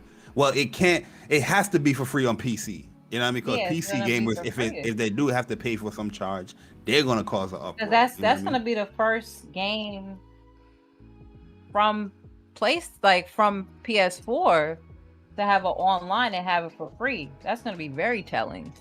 Yep. And this is a major game right here. Uncharted 4 is a major game. Sold 15 million copies. My whole thing is that you can build more not per se sales but life towards these older games without bringing it to PC. You can probably have it like, oh, here, this is for PlayStation Plus now or something like that, where that'll bring life back into the game. But I get the business move of bringing it to PC. It's just I feel like in the long run it will hurt PlayStation more than benefit them, because now it's gonna have people's gonna have the mindset of like, okay, I'll just wait instead of buying me a PlayStation 5 or buying me a PlayStation. That's a long ass wait. Yeah, but they waited now. Go scroll on Twitter right now. PC gamers wait anyway, so that's what I'm saying. Scroll on Twitter right now. People is playing Days Gone for the first time right now. Happy. You know what I mean? They waited. That shit People came out in 2016 for the first 19, time. sorry. Right now, they waited. That's And because now they that had no interest to begin with, so now they have an interest. No, I tell you what it is. That's how I look at it. If you really wanted to play a game, you're gonna go out and get it. These I mean, people to me I'm didn't have telling you no right now, interest to begin with. they're doing it to spite PlayStation fans. They don't really care about the game. They're not excited. That's what I'm saying. They're doing it to They spite never would. They PlayStation were not fans. interested. If you was interested in any title, you would either go out and get that platform, you would go out and get that game. Yep. Plain and simple. If you're a gamer and you want that game and it's on that only specific platform, you're gonna go out and get it, regardless, because you're a gamer and you want to go play that game. So those who are trying to spite so-called Sony fans, they were never interested in that game to begin with. Well, see, I feel like the long run, it can hurt PlayStation a little bit because now people have that mindset that they're just gonna wait and play on a platform that It's too much. I don't see that happen. It's too much. You know how, okay, from PS4 generation coming into PS5 generation, PS5 has broken another record of copying and purchasing PS5s. Of course, we have the people that saying, well, there's a whole bunch of scalpers and okay, but we're gonna talk about how many people are actually online with a PS5 is still high ass numbers. So regardless of the fact, I understand the whole scalping thing, and people can have a point with those units being sold. There's not active PS5 so-called users, but we're gonna talk about the active PS5 users. It's still high as ever. So people, to me, are still going to gravitate and become first adopters or second adopters or whenever they're able to get. It's still a highly demanded console is PS5 over the Series S and X because of what Sony is showing on the software that they're going to provide that's going to make you want to have a PS5. So all those games as legacy games are old and damn near, like I said, have been on sale countless of times for damn near $10. And if you didn't get it now, then now you could get it, of course, on PC. Now you're paying higher because you could have got it still on PS4 and played on PS5 for $10. But now you got to go pay the $50 or $60 for it. So that's your choice if you want to pay more. I just don't see it gonna. If somebody wants to wait that long, then you were initially a PC user and didn't own a PS4 or PS5 now, and you're okay with waiting because you're used to waiting and you're okay with that. I don't see that it's going to transcend to people that's going to keep waiting because the demand of PS5 is too high. There's not a lot of people that's going to go over and get a PC to then go and play a PS4 game. No, that means you was already a PC user. Yeah, man. I'm a PlayStation fan too. I'm a PlayStation fan too before I say my piece, right? As a PlayStation fan, this is bullshit. Straight up. You give them an inch, they'll take a mile. Straight up, right? We hear the Respect my time. I got a wife and kids. we hear the wife and kids crew always talking about they don't got time to play games and all this bullshit. Listen, guys, it's not good. I don't care how it's spent, how people try to spin it, blah blah blah. I don't like it. It's disgusting. Like it. No, because you give them an inch, they'll take them out. Because then once it does become day and date, what's the excuse? What's the excuse? There is none. People who was looking for Days Gone was so excited that it was coming on Days Gone on PC. No one. But that's what I'm saying. No one's like, excited. No one is looking for it. Like no one's excited for that. PlayStation fans are the ones that bought into that and want a sequel and all this. PC dudes didn't want it because again, if they wanted it, they would have picked up a PlayStation to play it. But the only problem, like what you're saying, and even what Bari had brought up a point, the only time it would become a problem is if PlayStation wasn't consistent at throwing out bangers all the time. So like if they were in the same momentum as Xbox with turning out games, then it would be a problem because it's like, oh, this is all we have and we have to keep our crown jewels to ourselves. No, because we've been there, done that years ago, and we on to the next stuff. You have Returnal, you have Ratchet and Clank. You know what I'm saying? Like you have these games. You have Forbidden West. Like, if we didn't have these games being showed off with actual gameplay, actual titles being mentioned instead of dreams of titles, and some developers don't even know what the hell a game is, but they announced it, then I would be scared. But Sony has a consistent momentum of actually coming out with these blockbuster bangers and actually showing gameplay. So I don't care if you get leftovers and crumbs and now it's on PC now. That's The not point a is, I'm not even if it threatened. is leftovers and crumbs, someone's still eating off your plate. And they can have those scraps. Somebody got to eat something that I already had. There you go. Listen, Like, it's those inevitable. but those aren't scraps. Uncharted 4 is a scrap. It's not Horizon a scrap, but Zero Dawn are Naughty scraps? Dog is already. But Naughty Dog already is coming out. You give it like we already know Naughty Dog is going to come out with something else. I get that, We but know those this. aren't. But those aren't scraps. So though. let me ask you this, Persona. Go ahead. If you had the best Chinese food ever, yo, that chicken wing is so good. Oh my God. And you ain't finished that chicken wing properly. You probably leave the top part, the bottom part, and you My just leave it mans, on your plate. I'm a New And Yorker. then somebody come That over, shit- that bone somebody is come clean, over pause. and finish that bone up for you. That's not scrap.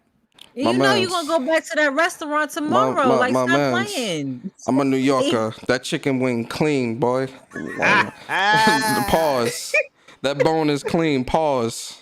You made it. I was waiting for you to say bones. Pause. I get. Ayo, I just feel you know like what? they got more stuff to experience. You know, Bamo, it's on some Jay-Z tip. Like, okay. So you guys are Like, so are you guys okay with Miles Morales going over next? I don't see that going over. No. That's not the question I asked you. I asked you, are you okay with Miles Morales being the next game to go to PC? I have no problem because a new Spider-Man is coming out and it's going to have Miles Morales in it. Dude, we haven't even seen the new Spider-Man. so okay, so for you're everybody that banking don't off know, of, you're banking off of a game we haven't seen yet. Yes, there is a Spider-Man 2 in the works. Yes, there's we a know new that. Spider-Man in the works, and That's Miles not my Morales is question. going to be in it. Okay. So I have no problem. If there was nothing on the newswire or nothing that I know of in the back end or anything that Insomniac was not going to make another Spider-Man in the next 8 or 10 years, I will have a problem with it. So you, But like so I said, then, this is not by the your momentum logic, of Microsoft. so by your logic, you have a problem with Uncharted going to PC. No, because I know Naughty Dog is working on something else. But when is the next and Uncharted I know that coming I'm out? satisfied. When is the next Uncharted? I don't know when the next Uncharted, but I know Naughty Dog is working on something else. Like I said, I would have a problem if Sony acted like the momentum of the Wii U. If Sony acted as the momentum of the Xbox One and now the Series X, where there is a big ass gap of nothing. Okay, so there is no big ass gap of nothing. So Demon Souls, Miles Morales, Sackboy, Destruction All Stars, these games are good. Next, right? We're all cool with that? You know how many years it's gonna take for that to happen? That's not the question. That's not the question I asked. Are we cool with those being the next games? Yes or no? To go to PC? Yes. In five years? No, you're adding stipulations. No. Are we okay? No. That's the stipulation of what has happened, though. But so we're not Uncharted talking came that out. stipulation. We're talking strictly just those games going to PC. No stipulations. It's a classic. No stipulations. Party chat. No stipulations. I'm only talking the games going to PC. That's the proof. It doesn't matter. Okay, that's not the proof because yes, Uncharted came out 5 years ago. Days Gone came out too. So how are we gauging that stipulation? Okay, so the gauging of that stipulation. Still, the question that you asked, you have to gauge because you're just saying. But if we're putting All Stars, but you have if you're saying that Destruction All Stars going to PC, you have to put the time stipulation on there. There's a time. There's a time stipulation. But where does the time stipulation gauge from? If Uncharted 4 came out 5 years ago, from the success of the game. No. Success of. Okay. No, go ahead. No, finish. Go ahead. The time stipulation, like you mentioned, which is a good example, Days Gone, 2 years. Days Gone did not do as well as Uncharted. Days Gone did not do as well as God of War. They sold 5 million copies. Now, I wouldn't even say the success rate. I would just go with 2 to 5 years. If you look at all the examples. Persona, I know, but Persona brought up a good point. he was like, okay, Uncharted was 5, but yo, Days Gone was only 2. So I understand where he's coming from. And Because he's like, Horizon was yo, 3. and Horizon was 3. So I understand his, like, I still gotta respect his point, what he's trying to say, and I understand it. So that's why I'm saying that Days Gone, let's be real, it was successful or whatever, but the retention of keeping gamers and talking about that game and how many players were still playing that game was not at the same rate as Uncharted. And of course, Uncharted is going to have a better retention because of having online, and of course, on Horizon doesn't have a multiplayer, but people was playing that more and talking about that game more, even years after, more than Days Gone. Days Gone is getting another breath of fresh air on PC and is now mentioned and being relevant again. So I think it's the relevancy of the game. So let me ask this question. This holiday, PlayStation comes out and says, hey, look, Miles Morales, Demon Souls, Sackboy are all going to PC. I would have a problem. What are your thoughts? Why? It wouldn't. But it's been a year since those games released by the holiday time. I know it's been a year, but all those games have actually been relevant and still have been relevant on the news wire. I understand that, but it's a year. It's been a year since those games have dropped. New games are now out to replace the excitement for those games. From those games, there are replacements because we got Horizon, we got Ratchet, we got whatever else they're going to announce to come out. Right. So there's something. By your logic, there's something to replace those launch titles. So again, Horizon and all those games are out. These games now, I'm not saying they don't matter in PlayStation fans' eyes, but they aren't the center stage. So if PlayStation this holiday were to say, hey, Sackboy, Miles Morales, Demon Souls are going to be the next games to go to PC, is that okay? It's not okay. Explain. So to expand on my logic, because I said the momentum of Sony having more games, so it justifies why I don't really care. It goes on the gauge of why they're putting them on PC. And that's where it comes. Now it goes on to how you feel that you have a problem because you say you give them an inch and now it's going to be OD. That's where it becomes a problem, because if you're now putting those games onto PC in a year and they're still relevant, now it's going to be a problem, because I feel like you're going to be seeping into the day one on PC type of thing and become greedy. Now, I don't have a problem for a game like Days Gone was not in its relevancy. People wasn't talking about Days Gone. They weren't. Out of Days Gone and Death Stranding, people was talking like it wasn't spoken about that much. Even Death Stranding was spoken on more than damn Days Gone. Mm-hmm. And it wasn't as successful. It's successful as we see like across the board, but Sony's successful? No, it wasn't. But that's where I have a problem at, and that's why I say I understand all of y'all points. But to my logic, I have a problem with that, because now it's seeping into it's cutting off the 2 year, and it's from 3 year to 2 year to 1.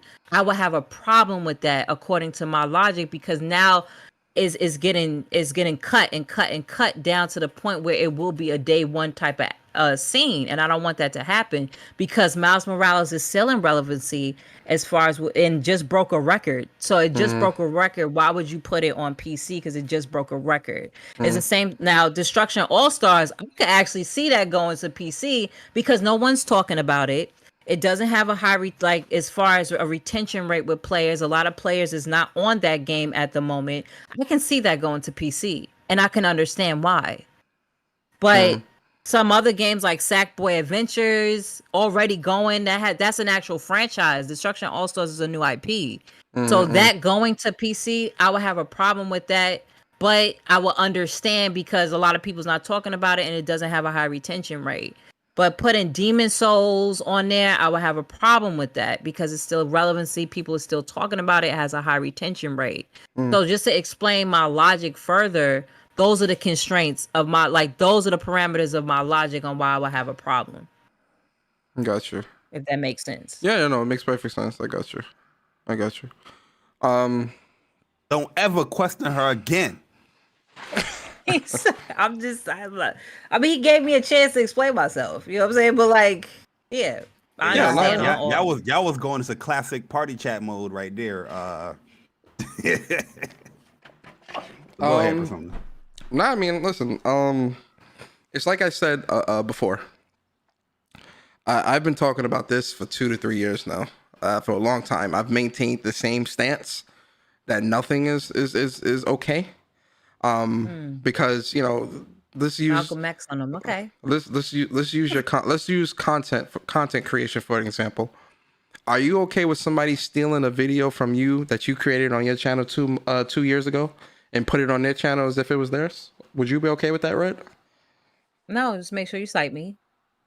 So just make sure you reference me. Yeah, I mean, Make sure you reference me. I've been maintaining that same stance for like 2 to 3 years. Because Where I it's had like, somebody if it that tried to happens, do that with me, and I'm like, I reference you, but we're not gonna go into stupid No. people. Go ahead. so it's like, if it It was me. at this point, because I've talked about this since till I was blue in the face, and I've maintained the same stance. If it happens, at least I can comfortably say, like, if shit goes day and date, at least I can comfortably say I wasn't for this. So if it happens, your friendly neighborhood persona. At people. Oh, of That's course, what you of course, wanna yes. say. Oh, yes. I mean, you honest I'm going with to it. point fingers. Oh, I gotta yes. respect I'm it. pointing fingers at the people that said this is no big deal and that wouldn't happen day and date. I'm most definitely going to point fingers. All the okay people. Yeah. I'm definitely pointing fingers because, I want half Eddie. Okay. So we'll see 3 years from now. We'll see what happens. But in terms of Uncharted going to PC, I think it sucks. PC doesn't deserve it because PC players don't deserve quality. They deserve scraps. So they should be getting shit like Bleeding Edge and shit like that. They should be getting games like this. But they got it. Bleeding Edge. They got it. So it's, I can't fight it. I'm just some average Joe that likes to play games and puts his pants legs on one at a time and takes showers twice a day. So I can't do shit about this. But it is what it is, right? I love PlayStation. I love the games that they put out. They got me. That's it. I love their games. So it is what it is. If it goes day and date, I respect it. If it goes day and date, listen, I'm gonna be honest with you guys. I'm tired of talking about this. I'm tired of fighting. I've been fighting all my life. Like I'm done. I'm done talking about this. Any new games that come out and they say, oh yeah, this game's going to PC or whatever, don't tag me. Oh, what's your thoughts, Persona? You know my thoughts because I've been putting these thoughts out for 2 to 3 years. You know my thoughts. It's bullshit. But I'm tired of fighting. I'm tired of talking about this. I'm tired of repeating the same talking points. I've been doing this for 3 years. The same talking points. I'm done. If the next game that goes to PC is God of War, do not tag me. Do not. Your thoughts. It is. Your thoughts. You don't want to know my thoughts. You just want to see quote unquote fanboy rage. You're not going to get that out of me. It is what it is at this point. I'm going to play my games. Of course it's going. I know it's going. We all know it's going. I'm going to play my games. I'm going to get my platinums. I'm going to enjoy it. And I'm just going to sit back and laugh when the shit keeps getting closer and closer and closer. And I'm just going to laugh. I'm Joker at this point. I'm burning my half of the cash because some guys just want to see the world burn. So at this point, it is what it is. And on that note, we're going to get to these outros. Because I'm going to go play another game going to PC. Returnal. Go ahead, right? Give a shout. So listen, man, it was really great having you here. Returnal's an old game. Yeah, it is, right? That's what they're gonna say. That's what they go. That's what they're gonna say. But listen, Red, it has been a pleasure to have you on here. Very entertaining. Always good to chop it up with you. You don't get to chop it up as much anymore. So it's good to chop it up with you and get your thoughts on gaming. Give us your outro, man. Let the people know where they can find you, what you got going on, what content you got coming up the coming weeks and whatnot. Let the people know. Sure. So everybody, it's Red Infamy across the board. That's on even with my PSN ID. My trophies are available. And gamer tag as far as Switch, I'll just have to give that. Yeah, the links, Mr. Coley on the links. But I'm gonna be relaunching Geek Game Tight soon. Just gotta fix the site some more, but the content that I'm currently doing on my YouTube, youtube.com right infamy, is Hidden Code, which is a show that I do showcasing Black, Hispanic, and Native game developers, showing that we do exist and we do create video games, and to go out and support them. Another project that I have is uncovering Black women in esports, because Black women are not mentioned a lot of times in esports, and there's tons of people, tons of Black women in esports, and it shouldn't be the same people you see all the time as women being presented or shown or exposed in esports. There's tons of women that own their own teams, players, casters, journalists. So that's another show that I do to expose more of us in that industry. I'm also on Eat for Light podcast. Shouts out to my Eat for Light crew, my brothers over there. We do a podcast every Sunday at 8 p.m. Basically on entrepreneurship, financial advice, also in the esports industry and gaming industry as well. So definitely check that out. And some of the stuff, I got a chance to speak at my mom's high school to get more kids in our city, like Black, Hispanic kids, into the gaming industry, and then showing them and giving them tools on how to do so. So that's a passion of mine right now, is to get more of our people into STEM and to have these resources that kids normally don't have to get into the industry, and to see more of us in there. We got to, of course, start with the kids. So that's what I've been working on so far right now. So yeah, that's all the platforms y'all could check me out on. And it was fun. I love chopping up with y'all. I know y'all my family, so Yeah. it was dope. Yeah, it was good having you. And make sure I put Red's links in the chat. So her Twitter, go follow her. Don't be a weirdo. And YouTube, man, go subscribe to her channel, man. Check out her content. And definitely support her. Support her. She's got the WUPS seal of approval. Go ahead and check her out. They said go private Red now on the trophy. And then on that STEM thing, show them how much money you can make working in STEM. They gonna work on it. That money is too good. Money is there. So yeah, and that's really dope things that you're doing. And like I said, it was great having you. So shout out to you, Red. Thank you so much. Then my bro Bari, man, the other half of WUPS, man, best lisp on YouTube.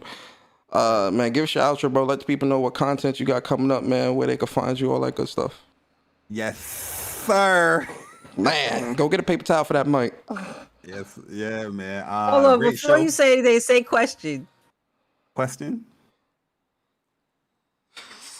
What? Say it right? What was that for? I don't know. What was that? Is she muted her mic? I had to mute my mic so you can say the rest of the intro. Question. I love the way Bari says question. Question. Say summertime. Hey man, it's your boy Jay Bari. Gonna be enjoying the summertime persona. There you go. Great show. We're almost at episode 50, man. So we got like 11 more of these. No, we got congratulations. 10 more. Yeah, 10 more of these to be at episode 50. And it's great to have Red on here, man. Always a good, conversation with Red Infamy. Even though she don't know about Naruto. Excuse me? I don't understand why people that know me just know how to push the buttons to make me flip. I don't appreciate that. Y'all think it's funny. That's one thing I always say about Red and Persona. They know what I be doing, but they still respond. I be chilling, that's man. why I love it. This was real talk. This was a very New York podcast, by the way. Absolutely. Shout out to everyone in the building. Y'all consider Queens, New York, but Queens all day. The Bronx is ratchet. Ratchet ain't the word. That shit is AK. That shit is trash, my boy. Yo, can I do my outro? Oh, you know what I mean? My fault. Go ahead. My bad. Yeah, you see, that's what I'm saying. The Queens people, they disrespectful, very disrespectful. But nah, man. Yo, like the real talk, yo. Red is the homie. She knows it. She fam. And that's why we had to get her on here one time, you know, even though I know Saturdays are her days of peace and calmness, but we had to bring some crazy in there for my homie Red. But yo, shout out to Red coming through. Make sure y'all follow her and you know, on Twitter and YouTube and all that stuff. But yo, great show once again, guys, man. I'm loving the growth that we are seeing here with What's Up PlayStation Podcast. Appreciate all the new subscribers as well as we're closing in on our goal. So yeah, that's gonna be soon, man. So once we get that goal of 1K subscribers, I know it's small, but that's a goal of ours. We'll definitely open up the channel much more and do much more on this channel as well. But we New Yorkers and we stubborn. We want to hit certain goals before we do certain things. Facts. But nah, man, great show. And we see you guys next week, same time, same place. Jay Bari, I'm gone. Hey man, shout out to my brother Bari, man. It's always good, man, coming together Saturday mornings. The best PlayStation Central podcast on YouTube, guys. You're not gonna find entertainment like this nowhere else, I promise. But yeah, for me, man, I'm Persona. I was your host for this week. See, Bari gonna have a good week next week. See, I'm gonna have a better week the week after because that's Ratchet and Clank and that's E3. But actually, Bari's gonna have an even better week the week after that because that's E3 week. I'm gonna be honest with you, bro.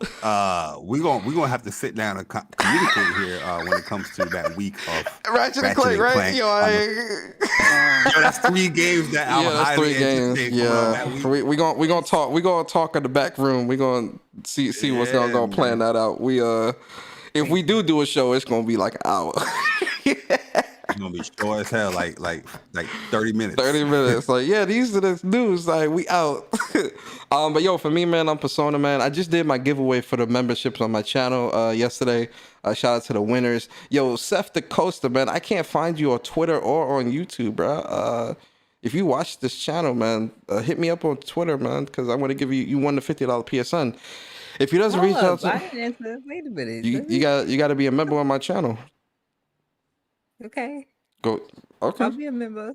Okay. Go be a member. Then in 2 months, in the next giveaway, you'll be on the list. All right. All right. All right. Yeah. Cool. $50, $50 PSN. Yo, Seth, you better respond because that was my original $50. That's a fact. You better respond. Yeah. So Seth, if you are listening, definitely reach out to me on Twitter so I can give you a $50 PSN. If he doesn't respond by Monday, I'm gonna do a giveaway again, and I'll do it off stream. Just spin the wheel, and whoever wins, I'll just post it on YouTube, and I'll reach out to them. So, Seth, if you don't, don't miss out on $50, man. $50 PSN. I don't like the fact that YouTube took away the option of like seeing the person's like channel. Like, when you see the people in the chat, you can you can click on the little dots and you can go to the channel. They took away that option, man. Yeah, I don't like that either. Like, I don't know why they did that. Anyway, for me next week, man, when Persona speaks, we're definitely going to talk about a couple things. And then we'll kind of just play it by ear because there's a lot of stuff happening. So, we'll see what happens. But yeah, man, listen, I appreciate you guys so much. We appreciate you. We appreciate the guests this week. We hope you guys enjoyed the show. If you did, like, comment, subscribe. Shout out to our new subscribers. I heard the dings while we were talking. So shout out to the new subs, man. Appreciate you guys. Listen, we trying to get to 1,000, man. We like 50 subs away from 1,000. Share this with your mom, dad, grandma, grandpa, brother, sister, aunt, uncle, niece, nephew, cousins. Share it with your best friend. Share it with your mistress. Share it with whoever, man. Like, share the podcast out. We want everybody to watch the show, man. So, we trying to get to 1,000 subs. We 50 away, right? Yeah, definitely share it with everybody. And with that being said, man, I hope you guys have a great weekend. It's a long weekend. I'm gaming. I'm chilling. And man, I hope you guys enjoy it. Please be safe. We'll see you guys next Saturday. Same time, same place, same crew, the WUPS crew. And one last time before we get up out of here. I'm a PlayStation fan too. I'm a PlayStation fan too. And on that note, we are going to be getting up out of here. Be safe. See you guys next time.